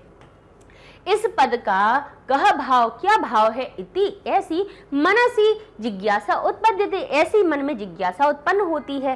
काल परिवर्तनीय, काल परिवर्तन के साथ सह यानी साथ, मानव की आवश्यकता भी, मानवस्य, मानव की, मानवस्य लिखा है, मानवस्य आवश्यकता, हमने उसको सिया दिखा तो हमने इसीलिए पहले ही की बोल दिया। मानवस्य आवश्यकता अभी, मानव की आवश्यकता भी परिवर्तते, परिवर्तित होती जा रही है। प्राचीन काले, प्राचीन काल में ज्ञानस्य, ज्ञान का आदान प्रदानम, आदान प्रदान मौखिकम आसीत, मौखिक था, मुंह से बोलने वाला था। विद्या चा, और विद्या भी श्रुति परंपराया ग्रहित है, इसमें विद्या भी श्रुति परंपरा से ग्रहण की जाती थी। आप विश्वास नहीं मानेंगे कि ये जो हमारे वेद हैं इन्हें श्रुति इसीलिए कहा जाता था क्योंकि इन्हें जो गुरु होते थे वो शिष्यों को सुनाते थे और शिष्य भी इतने निपुण होते थे कि वो उन वेदों को आत्मसात कर लेते थे, सुन के ही याद कर लेते थे, उन्हें भी पूरे जैसे कि तैसे याद हो जाते थे। लेकिन कहीं काल परिवर्तन के साथ धीरे धीरे भाई स्मृति किसी की अगर कम हो गई तो वो चीज़ें कम ना हो जाएं, इसीलिए फिर महर्षि वेदव्यास जी ने उनको लिपिबद्ध किया। ठीक है, और उन्हीं के लिए उसी समय ही हमारे महर्षि पाणिनि ने व्याकरण की भी रचना की कि भाई ये जो शब्द हैं वो कहाँ से आएंगे, वो कहाँ से आएंगे। तो उनके लिए महर्षि पाणिनि जी ने किनकी आराधना की, शिव जी की आराधना की, जिनकी डमरू से ये शब्द निकल के आए, अक्षर निकल के आए हैं, है ना। तो यहाँ पे क्या लिखा है कि विद्या चा, और विद्या भी, ज्ञान का आदान प्रदान मौखिक होता था और विद्या भी श्रुति परंपरा ग्रहित है, इसमें श्रुति परंपरा के द्वारा ही क्या किया जाती थी, ग्रहण की जाती थी। अनंतरम तालपत्रोपरि, अनंतरम यानी इसके बाद, तालपत्रोपरि, तालपत्र के ऊपर और भोजपत्रों ऊपरी, और भोजपत्र के ऊपर। तो तालपत्र आपने देखा होगा, पाम ट्री जिसको अपन कहते हैं ना, उसको ताड़ का वृक्ष कहते हैं, किसमें, हिंदी में कहते हैं ताड़ का वृक्ष। उसकी जो पत्तियां होती हैं उनके ऊपर कहते हैं तालपत्र के ऊपर, और भोजपत्र के ऊपर, भोज भी पत्र आप देखेंगे, आप कभी भी अपने किसी भी बड़े दादा दादी नाना नानी से आप पूछेंगे तो गुलाबी रंग का होता है पत्ता, ठीक है, उसको भोजपत्र कहते हैं। तो तालपत्र के ऊपर और भोजपत्र के ऊपर, और यहाँ से पहले हम अर्थ निकालें, तालपत्र के ऊपर और भोजपत्र के ऊपर लेखन कार्यम आरब्धम, लेखन कार्य आरंभ हुआ। परिवर्तनीय काले, परिवर्तित काल में कर्गदस्य, कागज का, लेखन्याह चा, कागज के, लेखन्याह चा, कागज और लेखनी का, आविष्कारिण, आविष्कार के द्वारा, सर्वेषाम एव मनोगतानाम भावानाम कर्गतो ऊपरी लेखनम प्रारब्धम, लिखा हुआ है। परिवर्तित काल में, बीते हुए काल में धीरे धीरे काल बदलता गया, समय बदलता गया, उसके साथ में कागज का और लेखनी का जो आविष्कार हुआ उसके द्वारा, सर्वेषाम एव, सभी को ही, सभी के द्वारा, सर्वेषाम एव, सभी के ही, मनोगतानाम भावानाम, मनोगत, मन के अंदर भावों का लेखन, भावानाम लेखनम, भावों का लेखन, कर्गदो ऊपरी, कागज के ऊपर प्रारंभ हुआ। कर्गदो ऊपरी लेखनम प्रारब्धम, कागज के ऊपर लिखना प्रारंभ हुआ। टंकण यंत्रस्य, कहते हैं टंकण यंत्रस्य, टंकण यंत्र के आविष्कारेण तो लिखिता सामग्री टंकिता सती बहुकालाय सुरक्षिता अतिष्ठत। अब लिखने के द्वारा भाई कागज पे भी स्याही क्या होती है, एक समय के बाद में कैसी होती जाती है, खत्म होती जाती है। कई पुरानी किताब देखिए तो आप देखेंगे कि कागज भी धीरे धीरे वो कैसा होने लगता है, जर्जर होने लगता है और वो मतलब जीर्ण शीर्ण हो जाती है। अच्छा, ऐसे ही आपने देखा होगा कहीं लिखी हुई किताब हो कि भाई किसी ने अगर अपनी कॉपी पे, ये पुस्तक पे या अभ्यास पुस्तिका में कुछ लिखा हुआ हो और अगर उसको हो जाए 50-60 वर्ष हो जाएं तो उसके बाद क्या होता है कि वो जो लिखावट होती है वो मिट जाती है, स्याही भी मिट जाती है और कागज भी फटने लगता है। तो ये बहुत समय तक तो नहीं रख पा रहे थे, ऐसे ही भोजपत्रों को भी बहुत समय तक नहीं रख पा रहे थे। तो लेकिन भोजपत्र और तालपत्र से ज़्यादा सुरक्षित कौन रहे, कागज रहा। कागज से भी ज़्यादा सुरक्षित क्या हुआ, तो कहने लगे टंकण यंत्र का प्रयोग। तो टंकण यंत्र में भी लिखा कागज पे ही जाता था, लेकिन उसको क्या करते, स्याही से टाइप हो जाता था। तो उसके आविष्कार से तो लिखिता सामग्री, जो लिखी हुई सामग्री बहुसती, बहुत अधिक, बहुकालाय, बहुत अधिक काल तक सुरक्षित, अतिष्ठित, बहुत काल तक सुरक्षित रह सकती थी। अब ये भी हो गया। तो यहाँ तक फिर इसके बाद तो फिर कंप्यूटर आया, तो फिर तो और ही ज़्यादा, अब तो कुछ है ही नहीं, अब तो कागज़ भी नहीं चाहिए, हमने फाइल बनाई, उसी में लिख दिया और हमारा डेटा सेव हो गया। हार्ड ड्राइव में जाके हमने एक ड्राइव बनाई और उसमें लगा दिया और हमारे हो गए। पहले फोटो की एल्बम भी आपने देखी होगी, है ना, फोटो कितनी अच्छी खूबसूरत बनती हैं, लेकिन कुछ दिन बाद क्या होता है, वो एल्बम में रखी रखी ही खराब हो जाती हैं। तो अब क्या होने लगा, भाई लो अपनी फोटो को ड्राइव में करो और बस देखते रहो, 5-5, 6-6 साल, 8-8 साल, जाने कितने सालों तक आपका जब तक अकाउंट रहेगा तब तक आपकी फोटो बनी रहेंगी सुरक्षित। तो ऐसी चीज़ें, ये डिजिटल जो चीज़ें हुई हैं, बहुत कुछ अच्छी बातें हैं इसमें। देखिए आधुनिकता को हम अच्छाई में ही प्रयोग करना चाहिए, है ना। हर चीज़ के पहलू तो भाई दोनों होते हैं, अच्छा भी होता है, बुरा भी होता है लेकिन कि फिर हमें ये देखना होता है कि भाई हम प्रयोग कैसा कर रहे हैं। भगवान ने मस्तिष्क और बुद्धि हमें दी है, उसका प्रयोग हमें कैसे करना है। अब हमें करना क्या था, इसमें इस अनुच्छेद को पढ़ना था, इससे आधारित कुछ प्रश्न पूछे गए हैं, अब उनके उत्तर देना है। तो जो तरीका हम आपको पहले सिखा के आए हैं प्रश्न निर्माण में, वही तरीका आपको यहाँ देखना है। क्या देखना है आपको, प्रश्नवाचक शब्द को पहचान लेना है। अद्य संपूर्ण विश्व कस्य चर्चा श्रूयते, आज संपूर्ण विश्व में किसकी चर्चा सुनी जा रही है। तो अब आप यहाँ पे देखेंगे यहाँ लिखा हुआ है अद्य संपूर्ण विषय, आज संपूर्ण विषय विश्व में इतस्य चर्चा, किसकी चर्चा, कहेंगे डिजिटल इंडिया इतस्य चर्चा। अब इसकी अकेला अगर आप कहो, अब कस्य को कहोगे, कस्य तो षष्ठी विभक्ति एक वचन का है और इतस्य में षष्ठी विभक्ति एक वचन लगा हुआ है, तो ये हमारा उत्तर बन गया, ठीक है। लेकिन इसका अर्थ क्या है, इति, इति अस्य, इसकी, इति अस्य से मिलकर बना है इतस्य, इसकी। अब किसकी, ये भी तो फिर से ही प्रश्न हो गया ना कि इसकी चर्चा सुनी जा रही है, तो कहेंगे किसकी, वो तो प्रश्नवाचक शब्द वैसा का वैसा बना रहा, तो कहेंगे डिजिटल इंडिया, इसकी चर्चा सुनी जा रही है। तो यहाँ पे हमारा जो उत्तर बनेगा वो क्या हो जाएगा, डिजिटल इंडिया। अस्य भी साथ में लिख दीजिए, तो फिर और भी हमारा अच्छा बन जाएगा, ठीक है। चलिए, अनंतरम तालपत्रो उपरि भोजपत्रोपरि च किम आरब्धम, बताइए अनंतरम यानी बाद में तालपत्र के ऊपर और भोजपत्र के ऊपर क्या आरब्ध हुआ, तो क्या हुआ था, लेखन कार्यम। किम नपुंसक लिंगवाची शब्द, तो लेखन कार्यम भी नपुंसक लिंगवाची शब्द मिल गया, ठीक है। इस तरह से हमें प्रश्न उत्तर हमें मिल जाएंगे।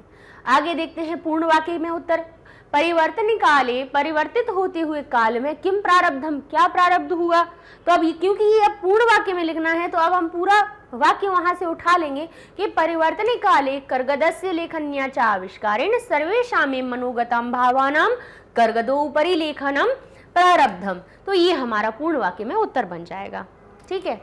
चलिए अगला देखते हैं, टंकण यंत्र से आविष्कारेण, टंकण के यंत्र के आविष्कार से का बहुकालाय सुरक्षित अतिष्ठित, क्या बहुत काल तक सुरक्षित रह सकती है। तो आप फिर से आप पूर्ण वाक्य में लिखना है, तो यहाँ से लिख देंगे टंकण के यंत्र से आविष्कारेण तू लिखिता सामग्री टंकिता सती, टंकित हो करके यानी टाइप हो करके, बहुकालाय सुरक्षिता अतिष्ठित, बहुत काल तक सुरक्षित हो सकती है। सती ये किसी का नाम नहीं, सती का अर्थ हुआ होती हुई, टंकिता सती यानी टंकित हो करके, ठीक है। तो इस प्रकार से ये हमारा पूर्ण वाक्य में उत्तर बन जाएगा। चलिए और देख लेते हैं, इसमें भाषिक कार्य देख लेते हैं कि परिवर्तनी काले, परिवर्तित होते हुए काल में अनयो पदयो विशेषणम पदम किम, परिवर्तनी काले, परिवर्तित होता हुआ काल। अब दोनों में ही सप्तमी विभक्ति लगी है, बताइए इसमें विशेषण पद क्या है, कहेंगे काल हो गया हमारा नाम, संज्ञा यानी समय, बोले कैसा काल, कहते हैं परिवर्तित होता हुआ काल। तो बताइए इसमें विशेषण क्या बनेगा, परिवर्तनी, ठीक है। सप्तमी विभक्ति में परिवर्तन शब्द हमारा बन जाता है परिवर्तनी, ठीक है। चलिए आगे लिखा है, अनुच्छेदे परिवर्तिते इत्यस्य क्रियापदस्य कर्तृपदम किम। अनुच्छेद में जो परिवर्तिते जो आया हुआ है शब्द, इस शब्द का कर्तृपदम किम है। अब हमें मानवस्य परिवर्तिते, काल परिवर्तनेन परिवर्तिते, आवश्यकता अपि और या आवश्यकता परिवर्तिते। अब यहाँ पे हमें क्या ढूंढना है, कर्ता ढूंढना है।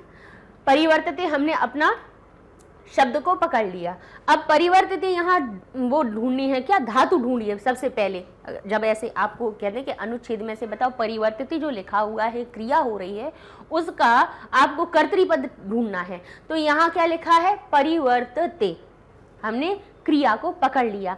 अब हम कहेंगे अब यहाँ से जहाँ से क्रिया खत्म हुई है उसके आगे तक का पूरा वाक्य ले लो आप और उसमें ढूंढ लो। कर्ता कैसे ढूंढा जाएगा कि आपको देखना होगा कि उस पूरे वाक्य में जहां से क्रिया खत्म हुई है, क्रिया के आगे तक का वाक्य जहां से वो शुरू हुआ है, उसमें आपको प्रथमा विभक्ति युक्त शब्द कौन सा मिल रहा है। तो यहाँ क्या लिखा है, काल परिवर्तनेन तृतीया विभक्ति, सह अव्यय, अव्यय तो हमारा बनेगा नहीं बनना है कर्ता। मानवस्य षष्ठी विभक्ति, आवश्यकता अपि, ये जो अवग्रह होता है ये होता है अपि, तो अपि हो गया हमारा अव्यय, अपि क्या होता है अव्यय, और आवश्यकता आकारांत शब्द ये है प्रथमा विभक्ति, अर्थात ये बन गई हमारी क्या, ये है हमारा कर्ता। कर्ता ऐसे ढूंढना, कर्तरी प्रथमा, एक सूत्र याद रखिए कि कर्तरी प्रथमा, कर्ता में प्रथमा विभक्ति होती है। तो सब में हमने ढूंढ लिया, हमें कहीं नहीं मिली, हमें उस वाक्य में जो परिवर्तित क्रिया हो रही थी कि क्या परिवर्तित हो रही है, मूल्य आवश्यकता परिवर्तित हो रही है। तो परिवर्तित होने का काम कौन कर रही है, आवश्यकता कर रही है, जरूरत कर रही है, तो वो कर्ता बन गई, प्रथमा विभक्ति ने हमें बता दिया। तो इस तरह से ये हमारा क्या बनेगा, सही उत्तर बन जाएगा। तो ये हमारा इस तरह से कर्ता क्रिया पूछ ले, विशेषण विशेष पूछ लें, अव्यय पूछ लें आपसे, तो भाषिक कार्य इनको कहे जाते हैं, भाषा से जुड़े हुए काम। ठीक है, तो ये आवश्यकता हमारा सही उत्तर होगा। अगला देखते हैं अनुच्छेद, यानी अनुच्छेद में आदानम, आदान इति पदस्य कह विपर्याय आगतः, कौन सा विपर्याय पद आया है जो आदान का उल्टा अर्थ बन रहा है। अब आदान यानी दा यानी देना, आ यानी लेना, आ उपसर्ग लग जाने से उसका विपरीतार्थक बन जाता है। दा का अर्थ, दात जो धातु होती है उसका अर्थ होता है देना, और उसमें आ उपसर्ग लग जाने से उसका उल्टा अर्थ हो जाता है यानी लेना। तो लेने का उल्टा क्या होगा, देना। तो कहेंगे या तो दा धातु लिखा हो तो आदान, यानी दा में भी आ उपसर्ग उल्टा लगा हुआ है तो इसमें हम सीधा कर देंगे यानी प्रदान। आदान यानी लेना और प्रदान करना यानी देना। ठीक है, आदान और प्रदान। इस तरह से भाई आप उस पर अपने गद्यांश पर जाओ या ना जाओ, आपको ऐसे भी उत्तर समझ में आ जाएगा। ठीक है, तो ये आपका सही उत्तर बन जाएगा। आगे देखते हैं ज्ञातुम इच्छा, यानी जानने की इच्छा। इतस्य अर्थे, इसके अर्थ में अनुच्छेदे, अनुच्छेद में कह शब्द आगतः, कौन सा शब्द आया हुआ है, ज्ञातुम इच्छा यानी जानने की इच्छा। अब जानने की इच्छा का अर्थ कौन सा आया है बताइए। यहाँ पे श्रुति परंपरा या सुनने की परंपरा के द्वारा, क्या इसका सही समानार्थक हो रहा है क्या। यहाँ लिखा है इसका अर्थ निकल रहा है जानने की इच्छा। ज्ञातुम, ज्ञा यानी जानना, तुमन प्रत्यय लगा यानी जानने की इच्छा। ठीक है, अंदर जानने की हर चीज की इच्छा होती है ना। तो श्रुति परंपरा, क्या इसका सही उत्तर निकल रहा है, अर्थ निकल रहा है क्या, नहीं निकल रहा। श्रुति यानी सुनने की परंपरा के द्वारा, तो ये तो गलत हो गया। भावानाम यानी भावों को, ये सही उत्तर आ रहा है, नहीं आ रहा है। आवश्यकता भाई जरूरत, लेकिन जिज्ञासा, जिज्ञासा का भी अर्थ होता है जानने की इच्छा। तो ज्ञातुम इच्छा जिज्ञासा का समानार्थक पद बन जाएगा। ठीक है, चलिए अब अगला एक और अपना गद्यांश देख लेते हैं, इसको पढ़ के फिर इससे जुड़े, क्योंकि जो वही परीक्षा का प्रारूप है वो ऐसा ही होता है कि आपको गद्यांश दे दिया जाता है और गद्यांश से ही जुड़े हुए आपसे प्रश्न उत्तर पूछ लिए जाते हैं। लिखा है तद्दिनम, यानी तत्दिनम नाति दूरम। तत्दिनम शब्द किससे मिलकर बना हुआ है, तत् और दिनम से, यानी वह दिन नाति दूरम, न अति दूरम। नाति दूरम भी शब्द किससे मिलकर बना, न अति दूरम। वह दिन अधिक दूर नहीं है, तत्कार्थ क्या हुआ, वह दिन न अति दूरम, वह दिन अधिक दूर नहीं है। यदा, जब, यदा का अर्थ क्या हुआ, जब। वयम हम, हस्ते हाथ में, एकमात्रम एकमात्र, चल दूरभाष यंत्रम आदाय, चल दूरभाष यंत्र किसको कहा जाता है, जो सबसे ज्यादा आप लोग लिए रहते हो?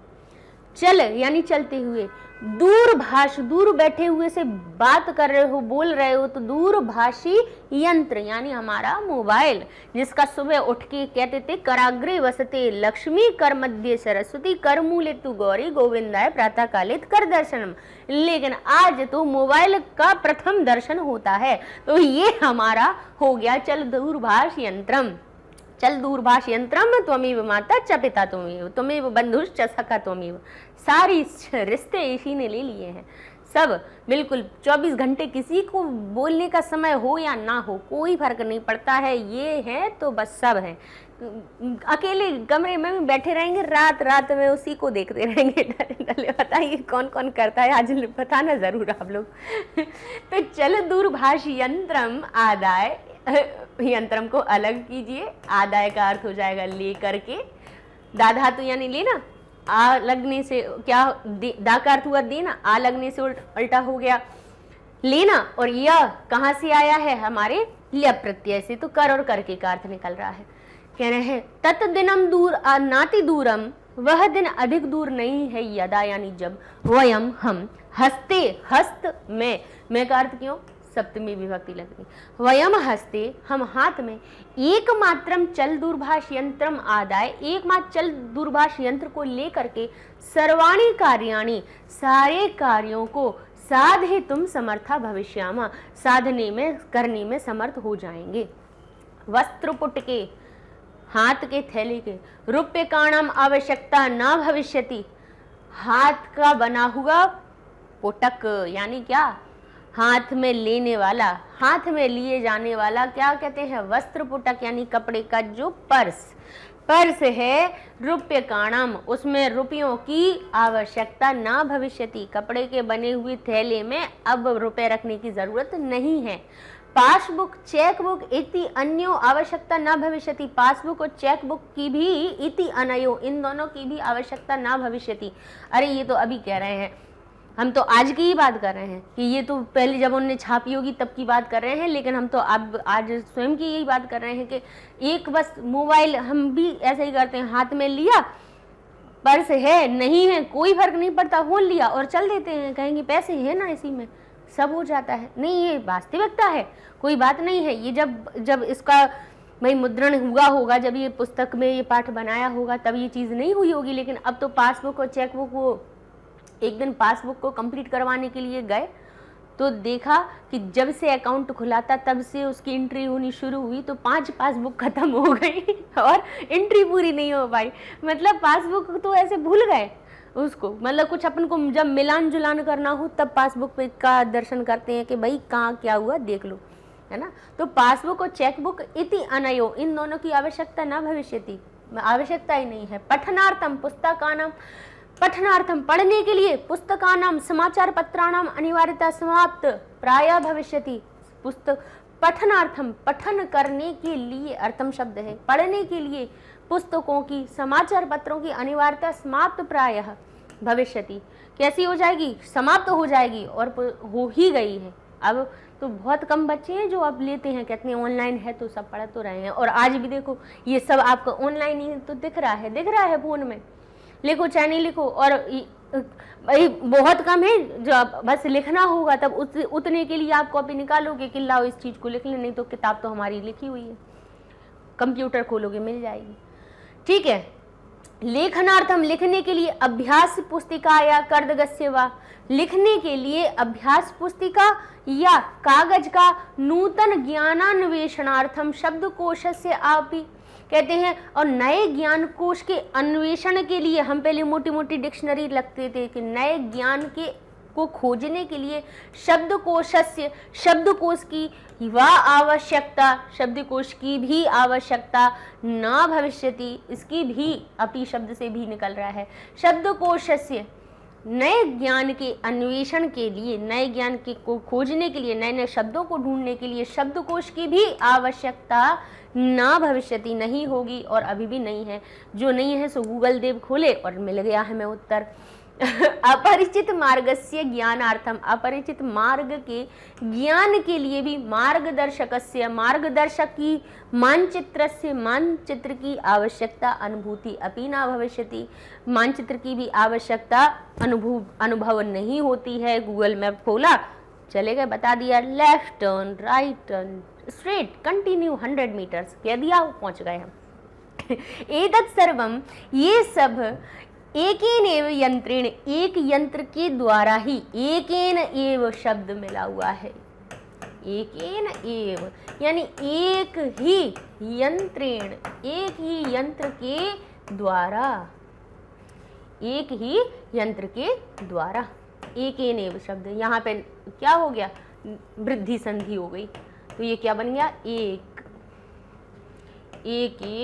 नैव, ना पे ऐ की मात्रा आ गई, अ और ए का मेल हुआ, एक मात्रा की वृद्धि हुई, वृद्धि संधि हो गई, सो ये बन गया एकेन एव, यानी एक ही यंत्र के द्वारा, एक शब्द यंत्र का विशेषण है, इसीलिए इसमें एकेन लगा है, तृतीया विभक्ति लगी हुई है। विशेषण विशेषी भी पूछ ले, बोले किस यंत्र, कितने यंत्र के द्वारा, कहेंगे एक यंत्र के द्वारा है।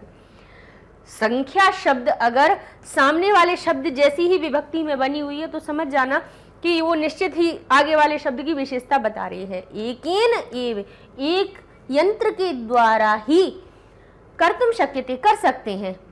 शाक आदि क्रियार्थम, शाक आदि क्रियार्थम, शाक किसको कहते हैं, सब्जियों को, सब्जी आदि क्रियार्थम खरीदने के लिए, फल क्रियार्थम फल खरीदने के लिए, विश्राम गृहेषु कक्षम सुनिश्चितम कर्तुम, विश्राम घर में कक्ष को सुनिश्चित करने के लिए, होता है कि नहीं होता है भाई, हमने जैसे ही कहा कि अब मई में मिल रही है हमें 8 दिन की छुट्टी, सो चलो रामेश्वरम, अब रामेश्वरम चलने के लिए कहा तो अब क्या वहीं पहुंच के होटल ढूंढेंगे, नहीं ढूंढेंगे, आज से ही फोन उठाया, देखा भाई कितने दिन का खाली है, कहेंगे 8 दिन के लिए, कौन सा, बोले कैसा रूम चाहिए, उसी पे मिल रहा है, डीलक्स चाहिए, सुपर डीलक्स चाहिए, या और भी लग्जरी चाहिए, कौन सा होटल चाहिए, क्या चाहिए, तो सब कुछ कहते हैं विश्राम गृह में, रेस्ट हाउस में, कक्ष को सुनिश्चित करने के लिए भी, चिकित्सालय में शुल्क प्रदातुम, शुल्क देने के लिए, विद्यालय में, महाविद्यालय में चापी शुल्क प्रदातुम, महाविद्यालय और विद्यालय में भी शुल्क देने के लिए। कल की ही बात है, गए वहाँ पे भाई बच्चे का एडमिशन कराने के लिए, बच्ची का एडमिशन कराने के लिए गए, उन्होंने कहा भाई इतनी फीस लगनी है, अब अचानक से कह दिया, अब 1000-2000 हो तो चलो अपन ऐसे पकड़ा दो भाई, अब स्कूल की फीस ऐसी साधारण तो होती नहीं है, अब कहा कैसे देंगे, अब बैंक भी बंद होने वाली, तो क्या करें, तो हमने कहा ऑनलाइन हो सकता है, बोली हाँ हो जाएगा, लाओ, फोन उठाया, पैसे दे दिए, फीस हो गई। तो विद्यालय, महाविद्यालय महाविद्यालय और विद्यालय में, कॉलेज में, स्कूलों में शुल्क प्रदातुम, शुल्क प्रदान करने के लिए भी, किम बहुना दानमपि दातुम चल दूरभाष यंत्रम एव अलम, कहते क्या नहीं दानम अपि, कौन सा दानम अपि, कहते हैं बहुत, तो दान भी, कहते हैं ना आजकल वो टीवी पे नंबर दिख जाता है, कहते हैं इतने की सहायता राशि इस नंबर पे भेज दीजिए, इस पे ये वाला नंबर, नीचे नंबर चलते रहते हैं, वो कहते हैं ये गाय के लिए चारा दान करो, तो वो ये एक नंबर आ गया, तो कहा कि ये बनवा दो, तो उसके लिए आ गया, दुनिया की सारी चीज़ें भाई। अब कहते हैं क्या अधिक, बहुत अधिक, दानम अपि, दान को भी दातुम देने के लिए, चल दूरभाष यंत्रम एव अलम, चल दूरभाष यंत्र ही पर्याप्त है दान देने के लिए भी। दान भी आजकल सब हो जाता है, ऐसा QR कोड भी दिखा देती है कि लो ये आपका QR कोड है, लो इस पे स्कैन करके भेज दो मैं पैसे, तो बहुत से दान भी देने के लिए चल दूरभाष यंत्र ही पर्याप्त, अलम का अर्थ क्या होता है, पर्याप्त है। डिजी भारतम इति, डिजिटल जो भारत है, इस दिशा में हम भारतीय द्रुत गत्या अग्रेसराम, हम कैसे बहुत तीव्र गति से आगे बढ़ रहे हैं, इसमें तो कोई संशय नहीं है, ये तो बिल्कुल सही बात है, क्योंकि भाई उपयोग हम कर रहे हैं, हम तो इतनी छोटी सी चीज़ों के लिए भी आज देख रहे हैं कि जो पार्किंग होती है, पार्किंग में वो 10-15 रुपये भी देने होते हैं, तो वो भी कह दो कि भाई फ़ोन ऑनलाइन, हाँ हो जाएंगे, लोग कर दिए। गन्ने का जूस पीना है, बैठे हैं, वो चक्री लगा के बैठा है, उसके पास भी वो होता है स्कैनर कहेगा लो देख लो कोड देख लो, QR कोड स्कैन किया और हमने पैसे दे दिए, पी के आ गए जूस। तो ऐसा बहुत सरल होती जा रही है चीज़ें। पहले तो पर्स की चोरी खतरनाक हो जाती थी, पैसे ले जाना मुश्किल है कि आप एक जगह से भाई दूसरी जगह पैसे ले जा रहे हो, इतना खतरा कि कई बार बहुत से हादसे ऐसे हो गए कि 20-20, 25-25 हज़ार रुपये बेचारा ऐसे सो नहीं पा रहा रात भर, उसको एक जगह से दूसरी जगह अब किसी आवश्यकता के लिए ले जाना है तो ले ही जा रहे हैं, और देखा कि हम ले गए पैसे और वो जो उठाने वाला है वो इसी ताक में बैठा हुआ कि कब इसकी झपकी लगे और कब हम पार करें, और कर देते थे। तो ये चीज़ें भी बहुत अच्छी हुई हैं, है ना भाई। किसी का तो भाई धंधा पानी चौपट हुआ है, लेकिन बाकी तो सभी की तो सुविधाएं नहीं है। चलिए, तो अब हम इससे जुड़ा हुआ प्रश्नोत्तर देख लेते हैं। एक पदेन उत्तरत, एक पद के द्वारा उत्तर देना है। दानम अपि दातुम किम अलम अस्ति। दानम अपि, दान को भी, दानम अपि शब्द किससे मिलकर बना है? दानम, दान शब्द में मां हलंत को का अर्थ निकल आया। दानम अपि, दान को भी, दा तुम। अब ये जो तुम है वो किससे, कहां से आए? तुमन प्रत्यय से। तो देने के लिए तुमन प्रत्यय जहां जुड़ा होता है के लिए का अर्थ हम जोड़ देते हैं। दान को भी देने के लिए किम अलम अस्ति, क्या पर्याप्त है? तो हम बताएंगे क्या पर्याप्त है। ये लिखा है चल दूरभाष यंत्रम। अब एव मत लिखो, है ना, क्योंकि चल दूरभाष यंत्रम एव लिखा हुआ है ना, ये चल दूरभाष यंत्रम एव, ठीक है। अब एव जोड़ना जरूरी हो तो हो, नहीं तो चल दूरभाष यंत्रम शब्द भी अकेला आपका पर्याप्त उत्तर बन जाएगा, ठीक है। चलिए, तो अब हम अपना इसका प्रश्न उत्तर देख लेंगे, क्या बन जाएगा। क्या पर्याप्त है? तो भाई किम में प्रथमा विभक्ति है तो चल दूरभाष यंत्रम शब्द को ही लिख दिया हमने उत्तर में। एव की आवश्यकता नहीं है भाई, अव्यय नहीं लिखो, मूल शब्द को लिख दो। आगे लिखा है किमर्थम, किस लिए। पुस्तकानाम अनिवार्यता समाप्त प्राय भविष्यति, किस लिए पुस्तकों की अनिवार्यता समाप्त होती जा रही है, प्राय भविष्यति होगी। तो ये लिखा है पठनार्थम, पढ़ने के लिए। कैसे मिलेगा? किमर्थम शब्द लिखा है तो अब हम किमर्थम अर्थम शब्द से जुड़ा हुआ देख लीजिए कि पुस्तक की आवश्यकता कहाँ हो रही है। तो कहेंगे पुस्तकानाम समाचार पत्राणाम अनिवार्यता समाप्ता प्राय भविष्यति, किसके लिए? किमर्थम, तो पठनार्थम, ठीक है। समान हमारे प्रत्यय वाला उत्तर हमें मिल जाएगा।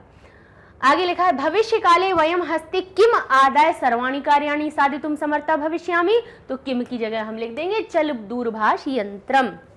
अपरिचित मार्ग से ज्ञानार्थ कस्य आवश्यकता अनुभूति अपि, तो कहेंगे नास्ति, नहीं है, ना भविष्यति। अपरिचित मार्ग के ज्ञान के लिए भी किसकी आवश्यकता अनुभूति नहीं होती है? किसकी नहीं होती है? कहते मानचित्र की। अब नहीं है मानचित्र की, तो कैसे? कस्य में षष्ठी विभक्ति एक वचन लगा हुआ है, देख लीजिए यहाँ पे मिल जाएगा हमें। देखिए लिखा हुआ है कौन सा, हाँ ये कौन, अपरिचित मार्ग के ज्ञान के लिए भी मार्गदर्शकस्य, मार्गदर्शक किस? मानचित्रस्य, मानचित्र की आवश्यकता अनुभूति अपनी ना भविष्यति। तो ये हमारा उत्तर बन जाएगा। चलिए आगे लिखा हुआ है, ये हमारे हो चुके हैं, हाँ ठीक है। अच्छा ये वाला और रह गया है पूर्ण वाक्य का उत्तर। चलिए लिखा हुआ है भविष्य कयो आवश्यकता ना भविष्यति, भविष्य में किन दोनों की आवश्यकता नहीं होगी। तो भविष्य में कौन सी दो चीजें बताई गई थी? पासबुक और चेक। अब ये क्या लिखा है, हमें पूर्ण वाक्य में लिखना है। पूर्ण वाक्य में लिखना है तो कैसे लिखेंगे? कहेंगे यहाँ पे देखिए भविष्य काल में कहाँ गई चेकबुक, ये लिखा हुआ है। ये वस्त्रपुट के रूप्यकाणाम आवश्यकता ना भविष्यति, पासबुक चेकबुक इति अनयो आवश्यकता ना भविष्यति। किन दोनों चीजों की? कहेंगे पासबुक और चेकबुक की। तो ये हमारा क्या बन जाएगा, यहाँ से लिख देना आप कि भविष्य काल में पासबुक और चेकबुक की, इन दोनों की भी आवश्यकता नहीं होगी। अब कयो शब्द से हम पहचान जाए कि दो शब्दों की बात हो रही है, क्योंकि कस्य शब्द कहाँ आता है? षष्ठी के एक वचन में, और कयोह जो बनता है षष्ठी के द्विवचन में बनता है, कयोह कयोह, ठीक है। अर्थात जो उत्तर मिलना है वो षष्ठी विभक्ति द्विवचन का ही मिलेगा, ठीक है। चलिए आगे देख लेते हैं, ठीक है। किमर्थम अभ्यास पुस्तिकायाः, यानी किस लिए अभ्यास पुस्तिका की, कर्गदस्य शब्दकोशस्य वा, कागज के शब्दकोश की आवश्यकता नापि भविष्यति, किसकी आवश्यकता नहीं है, किस लिए नहीं है, कहेंगे लेखनार्थम, लेखन के लिए अभ्यास पुस्तिका की शब्दकोश की आवश्यकता नहीं है। और यहाँ लिखा है कर्गदस्य शब्दकोशस्य वा, और कागज के शब्दकोश की भी आवश्यकता न भविष्यति, किस लिए अभ्यास पुस्तिका और इसकी नहीं है आवश्यकता, तो हमारा भाई ये बता देगा कि किस किस के लिए नहीं है। तो अब तो हमें पूर्ण वाक्य उठाना है, तो आप लिख देंगे यहाँ पे कि देखिए लेखनार्थम, तो अभ्यास पुस्तिका की बात हो रही, तो आप लिखेंगे लेखनार्थम अभ्यास पुस्तिका कर्गदस्य वा नूतन ज्ञान अन्वेषणार्थम शब्दकोशस्य वा अपि आवश्यकता ना भविष्यति, और ये आपका उत्तर बन जाएगा। ठीक है ना। देखिए जो चीजें हैं आपके प्रश्न के उत्तर देना है, ये सिर्फ उससे संभव है कि आप जो आपने गद्यांश पढ़ा या पद्यांश पढ़ा उसके हर शब्द को आपने सही ढंग से विभक्ति से समझ लिया। तो हम बार बार वही बात करते हैं कि शब्द रूप को हमने जब आपको के लिए वीडियो बनाया है तो वो ऐसा नहीं बनाया है कि हमने केवल आपको ये रटवा दिया हो कि एन अभ्याम ए इस तरह से याद हमने नहीं करवाया है, हमने उनके अर्थ के सहित करवाया है कि आपको उनका अर्थ भी पता चले, है ना। अर्थ पता चल जाएगा। तो यहाँ जो चीजें लिखी हैं, जैसे लिखा है कर्तृपदस्य, तो यहाँ पे स्या लगा है, तो जैसे बालक बालकस्य बनना है तो हम यहाँ देखेंगे कि कर्ता पद का या कर्ता पद की या कर्ता पद के, क्योंकि स्या है षष्ठी से आया है, षष्ठी विभक्ति का की जोड़ देती है। ऐसे ही हमने सारे आपको शब्द रूप याद करवाए हैं। आगे लिखा है वयम भारतीय, यानी हम भारतीय, इतस्य कर्तृपदस्य, इस कर्तृपद का क्रियापदम किम, यहाँ पे बताइए इसका कर्तृपद क्या है। तो वयम भारतीय, हम भारतीय। ठीक है। अब इसका क्रिया क्या आया है, क्रिया कौन सी आई है। अब क्रिया तो भाई आप कहेंगे ये भविष्यामः भव, क्रियाएं तो सारी हैं, तो अब हमें कहाँ जाना पड़ेगा, वाक्य पे पहुंचना पड़ेगा। वाक्य पे देख लेंगे कि वयम भारतीय के बाद में कौन सी क्रिया हुई है। क्या लिखा है, डिजी भारतम इति अस्याम दिशि, इस दिशा में हम भारतीय, द्रुतगत्या अग्रेसरे रामः, अग्रेस रामः, ये बनी हुई है क्रिया, अग्रसर हो रहे हैं। अग्रसर शब्द हमारी विभक्ति बन के तिगंत प्रत्यय लग के क्या बन गई, अग्र से रामः। ठीक है। तो ये हमारा क्या हुआ, इस प्रकार से ये हमारी क्रिया बन गई। ठीक है। चलिए आगे देखते हैं। अनुच्छेदे परिचित इत्यस्य पदस्य किम विपरीत पदम आगतम, परिचित का बताइए कौन सा उल्टा आया है, अपरिचित आया है कि नहीं आया है। अपन ने पढ़ा था कि अपरिचित मार्ग को ढूंढने के लिए भी आवश्यकता नहीं होती है, तो ये इसका विपरीतार्थक हो गया। विपर्याय पूछ लिया जाए, विपरीत पूछ लिया जाए, विलोम पूछ लिया जाए, एक ही बात है, यानी उल्टा शब्द आपसे पूछ रहे हैं। ठीक है।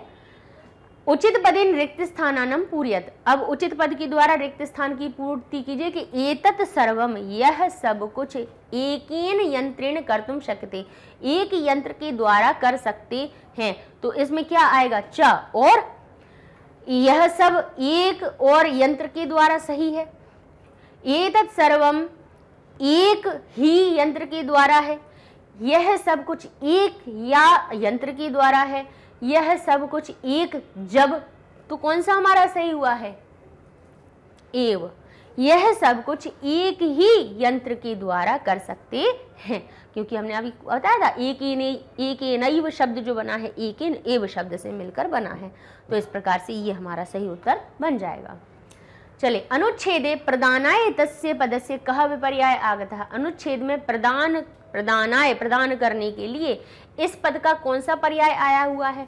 प्रदान करने के लिए तो दातुम, देने के लिए, अर्थम, अर्थ को, प्रदातुम प्रदान करने के लिए, और दानम। तो बताइए कौन सी दो चीजें, प्रदातुम आई है या दातुम आई है।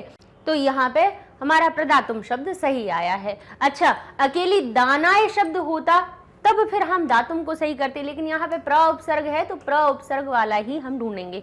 भाई दो चीजें सही, संस्कृत में दो चीजें ऐसी होती हैं कि जिन चीजों को अगर हम पकड़ लेना तो हमारा उत्तर कभी गलत नहीं हो सकता है। एक तो हमें उपसर्ग को देख ले कि भाई ऊपर जो उपसर्ग लगा है वैसा उपसर्ग युक्त हमें शब्द मिल रहा है, नहीं मिल रहा तो प्रत्यय युक्त हमारा सही शब्द मिल रहा है कि नहीं, समान विभक्ति युक्त शब्द मिल रहा है कि नहीं मिल रहा। अब यहाँ लिखा था दानाय, चतुर्थी विभक्ति के लिए का अर्थ बता रहे हैं, तो तुमुन प्रत्यय भी के लिए का अर्थ बताता है, तो यहाँ पे दोनों का सही अर्थ निकल आया कि नहीं आया।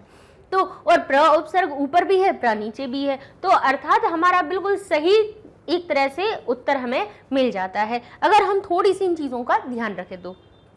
आगे हमारा देखते हैं वाक्यांशम उचितम मेलनम कुरु, वाक्य के अंशों का उचित मेलन कीजिए। ठीक है, अब पाठ पढ़ा हुआ है तो उसमें हमारा सही कैसे बन सकता है, लिखा हुआ है पठनार्थम पुस्तकानाम समाचार पत्राणाम, पढ़ने के लिए पुस्तकों का समाचार पत्रों का। अब यहाँ देखिए क्या आएगा, वापि आवश्यकता न भविष्यति, आवश्यकता न भविष्यति, अनिवार्यता समाप्त प्राय भविष्यति। तो अनिवार्यता यानी पढ़ने के लिए पहले अनिवार्य होती थी कि पुस्तक और समाचार होने चाहिए थे, लेकिन अब उसकी अनिवार्यता समाप्त प्राय भविष्यति।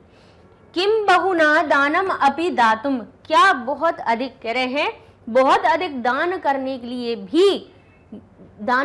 लिए भी क्या कह रहे हैं, किससे, चल दूरभाष यंत्रेण अलम अस्ति, चल दूरभाष यंत्र भी पर्याप्त है, ऐसा अपन ने पढ़ा गद्यांश में, नहीं पढ़ा। एतद सर्वम एकेनेव, ये सब एक के द्वारा ही, एकेनेव यंत्रेण, एक के द्वारा, किसके द्वारा, यंत्रेण कर्तुम शक्यते, यंत्र के द्वारा ही कर सकते हैं। वयम हस्ते, हम हाथ में, चल दूरभाष यंत्रम आदाय, हम हाथ में चल दूरभाष यंत्र को ले करके क्या कर सकते हैं, सर्वाणि कार्याणि साधितुम समर्था भविष्यामः, हम सारे कार्य साधित करने में समर्थ हो जाएंगे। नूतन ज्ञान कोश अन्वेषणार्थम शब्दकोशस्य वा अपि आवश्यकता न भविष्यति। वस्त्रपुट के रूप्यकाणम, वस्त्रपुटक में मतलब जो वस्त्र होता है, कपड़ा होता है, उसके थैले में यानी आपके पर्स में की आवश्यकता न भविष्यति। तो ये हमने पाठ पढ़ा तो फटाफट हम इसका मेलन कर लेंगे, लेकिन इसके लिए भाई पाठ पढ़ना पड़ेगा। अब आप सोचो कि बिना पाठ का पढ़े आ जाए सो तो नहीं आने वाली है, ठीक है ना। चलिए पर्याय मेलनम, पर्यायों का मेल कीजिए। समानार्थक शब्द कहने के समानार्थक मेलनम करो, तब भी एक ही बात है कि समान अर्थ वाले शब्द ढूंढने हैं। आपसे उचित अर्थ लिखा हुआ हो तब भी उसका अर्थ वही है, पर्याय कह रहे हैं तो इसका अर्थ भी यही है। शब्दार्थ का मेलन का है तब भी समान अर्थ ढूंढना ही पर्याय का मतलब होता है। संसारे यानी संसार में, अब इसका हमारा समानार्थक क्या बन रहा है बताइए, दिशि दिशा में बन रहा है या विश्व विश्व में बन रहा है, तो ये हमारा समानार्थक बनेगा। तरुणाम, तरु किसको कहा जाता है, वृक्ष, वृक्ष में भी नाम लगा हुआ है, काकी का अर्थ निकल रहा है षष्ठी विभक्ति बहुवचन। प्रत्यय विभक्ति देखना बहुत जरूरी है, क्योंकि देखिए यहाँ तरु लिखा है, यहाँ तरवह लिखा हुआ है, दोनों का ही तरु शब्द का ही ये भी हमारी विभक्ति, इसमें षष्ठी विभक्ति बहुवचन लगी है तो तरु नाम बन गया। तरु उकारांत शब्द भानु जैसा बन रहा है, तरु भानु, तो तरु नाम भानु नाम बनता है, ऐसे तरु नाम बन गया षष्ठी विभक्ति बहुवचन में। और भानु शब्द कहाँ पे, प्रथमा के बहुवचन में क्या बनता है, भानुवह, तो तरु बन गया है तरवह, जैसे भानु बनता है भानुवह, ठीक है।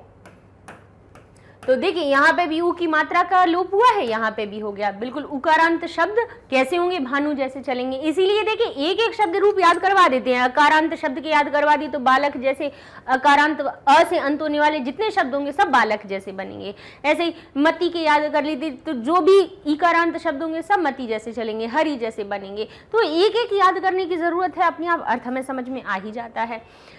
तो देखिए क्या लिखा है, तरवह, तरवह शब्द लिखा है तो तरु में क्या लगी हुई है, यहाँ पर तरु शब्द में प्रथमा का बहुवचन का रूप है, ठीक है। बहुवचन को 3 नंबर से लिख दिया, 1 2 3, यानी प्रथमा एक वचन द्विवचन बहुवचन, ठीक है। चलिए तो यहाँ पे हमने देखा कि तरवाह शब्द में क्या लगी हुई है, प्रथमा विभक्ति बहुवचन, अर्थात और इसमें लगी है षष्ठी विभक्ति, षष्ठी विभक्ति का इसमें भी बहुवचन है। अर्थात देखिए दोनों का अर्थ है वृक्ष, तरुणाम इसका भी अर्थ है वृक्ष और इसका अर्थ भी है वृक्ष। तो इसका जो हमें समानार्थक मिलेगा वो ऐसा मिलेगा कि एक में षष्ठी का बहुवचन लगा होगा, इसमें प्रथमा का बहुवचन लगा होगा। तो देखिए षष्ठी का बहुवचन कहाँ लगा है, वृक्षाणाम, और प्रथमा का बहुवचन कहाँ लगा है, वृक्षा में लगा हुआ है। ऐसे दिशायाम, तो दिशा शब्द में सप्तमी विभक्ति एक वचन है, तो दिशि में भी सप्तमी विभक्ति एक वचन है। चिकित्सार्थम, चिकित्सा करने के लिए, तो अर्थम शब्द है तो उपचारार्थम, उपचार करने के लिए। पीछे के प्रत्यय देखिए, अपने आप उत्तर आपको स्पष्ट हो जाएगा। पथस्य, पथ यानी होता है मार्ग, स्या का अर्थ हुआ, पथ का अर्थ क्या हुआ, रास्ता, रास्ते का, पथ मार्ग रास्ता एक ही बात होती है। तो इसमें स्या लगा है षष्ठी का एक वचन, तो देखिए पथ या रास्ते का कोई षष्ठी का एक वचन है, मार्गस्य मिल गया। तीव्र गत्या, तीव्र यानी तेज, गति के द्वारा, तीव्र गति के द्वारा, तो हम क्या कहेंगे, क्या, द्रुत गत्या। तो ये हमारा क्या बन जाएगा, द्रुत और शीघ्र एक ही बात हो जाती है। तो ये इस प्रकार से हमारे समानार्थक शब्द बन जाएंगे, ठीक है। अब ऐसे ही विशेषण विशेष्य का मेलन करना है, तो विशेषण विशेष्य में भी वही विभक्तियों का मेलन कीजिए, आपको विशेषण का विशेष्य मिल जाएगा। जैसे देखिए विशेष्य क्या लिखा है, विनिमय, लेकिन यहाँ विशेषण पहले दे दिया है, तो हम भाई उसका विशेष्य ढूंढ लेते हैं, इसकी विभक्तियां पहचान लेते हैं। संगणक नामकेन, तृतीया विभक्ति एक वचन, तो देखिए यहाँ पे किसमें तृतीया विभक्ति एक वचन है, इसमें है अंतरिण में, तो ये हो गया हमारा उत्तर।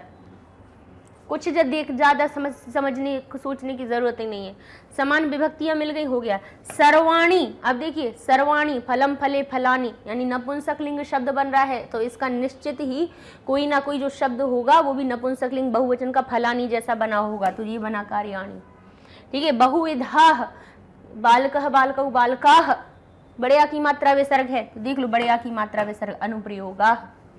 अस्याम, अस्याम शब्द में ध्यान कीजिए, अस्याम शब्द लिखा हुआ है, कहाँ से आया है, बोले ये हमारे इदम शब्द से आया। अस्याम शब्द में सप्तमी विभक्ति एक वचन है, तो हमें सप्तमी विभक्ति एक वचन का दिशी शब्द हमारा उत्तर बन जाएगा। हम ऊपर ले जा रहे थे लेकिन ऊपर नहीं है, वो तो विनिमय चतुर्थी विभक्ति सप्तमी का है।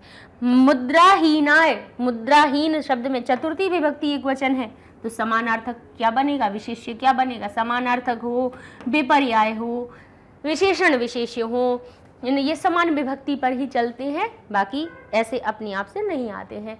तो इस तरह से ये लीजिए आपके उत्तर हो गए, ठीक है। तो इस प्रकार से हो जाते हैं आपके सारे, ये टेस्ट पेपर का तीसरा जो पार्ट था वो हो गया। इसमें हमने कई चीज़ें देखी, पेपर को सॉल्व करवाना केवल अकेला हमारा उद्देश्य नहीं होता है, हम सोचते हैं कि कोई नई चीज़ हर पार्ट में सिखाएं। तो जैसे कि इस पार्ट में हमने आपको विभक्तियाँ बताई कि हम प्रश्न का उत्तर और उत्तर का प्रश्न निर्माण हम कैसे करें, ये भी हमने आपको सिखा दिया, और ये भी बताया कि भाई समानार्थक विपर्याय आप अगर ढूंढें तो आप कैसे ढूंढेंगे, ठीक है। अच्छा, ये सारे वीडियोस आपको हमारी मैग्नेट ब्रेन्स वेबसाइट पे भी आसानी से मिल जाएंगे, क्योंकि गूगल पे जब सर्च कर और यूट्यूब पे सर्च करते हैं कोई दिक्कत नहीं, वहाँ मिल जाते हैं, लेकिन इतनी सारी प्लेलिस्ट होती है कि ढूंढने हम जो जा रहे हैं वो ना ढूंढ के हम दुनिया की सब चीज़ें ढूंढ लेते हैं, ठीक है ना। लेकिन हम जब पढ़ाई पे फोकस करके ही पढ़ें तो जरूर या तो वेबसाइट पे जाइए या ऐप को डाउनलोड कीजिए। अच्छा, रजिस्टर करने के लिए भी उधर ऑप्शन दिया हुआ है, रजिस्टर करना है तो वो फ्री में कर सकते हैं। अब जैसे आपने CBSE इंग्लिश मीडियम में पढ़ रहे हो, हिंदी मीडियम में पढ़ रहे हो, तो वो भी खोल सकते हो। NTSE पढ़ना हो, स्पोकन इंग्लिश, देखो तो दुनिया की सारी चीज़ें, यूपी बोर्ड, ओलंपियाड, NTSE सब चीज़ें तो अवेलेबल हैं। जो पढ़ना है उस पर क्लिक कीजिए, आपको ओपन हो जाएगी। लेकिन फिलहाल अगर आप 8th क्लास में पढ़ रहे हैं तो आपने इंग्लिश मीडियम CBSE में गए, यहाँ आपको संस्कृत की लिस्ट दिख गई, ये NCERT और व्याकरण दिख गई, तो NCERT के अब टेस्ट पेपर करवा रहे हैं, तो यहाँ पे जाएंगे आप, लिस्ट मिल जाएगी सब्जेक्ट वाइज। क्लास पहले चैप्टर पढ़ना, चैप्टर पढ़ोगे तभी आप इनके टेस्ट पेपर को सॉल्व कर पाएंगे। तो यहाँ पे पहले आप डाउनलोड कर लेना उसको, और उसके बाद में ओपन करेंगे तो उसका वीडियो भी मिल जाएगा, सॉल्यूशन वीडियो। तो इस तरह से पढ़ाई भाई बहुत आसान है। हिंदी मीडियम भी चैनल हो चुका है, तो उनको भी बच्चों को बोलिए कि इधर उधर पैसे देके खर्च करने की ज़रूरत नहीं है पढ़ाई के लिए। पढ़ाई मैग्नेट ब्रेन्स में फ्री मिलती है, इंग्लिश मीडियम और हिंदी मीडियम सारे बच्चों के लिए। तो पढ़ते रहिए मैग्नेट ब्रेन्स के साथ में। मिलते हैं नेक्स्ट वीडियो में, तब तक के लिए धन्यवाद।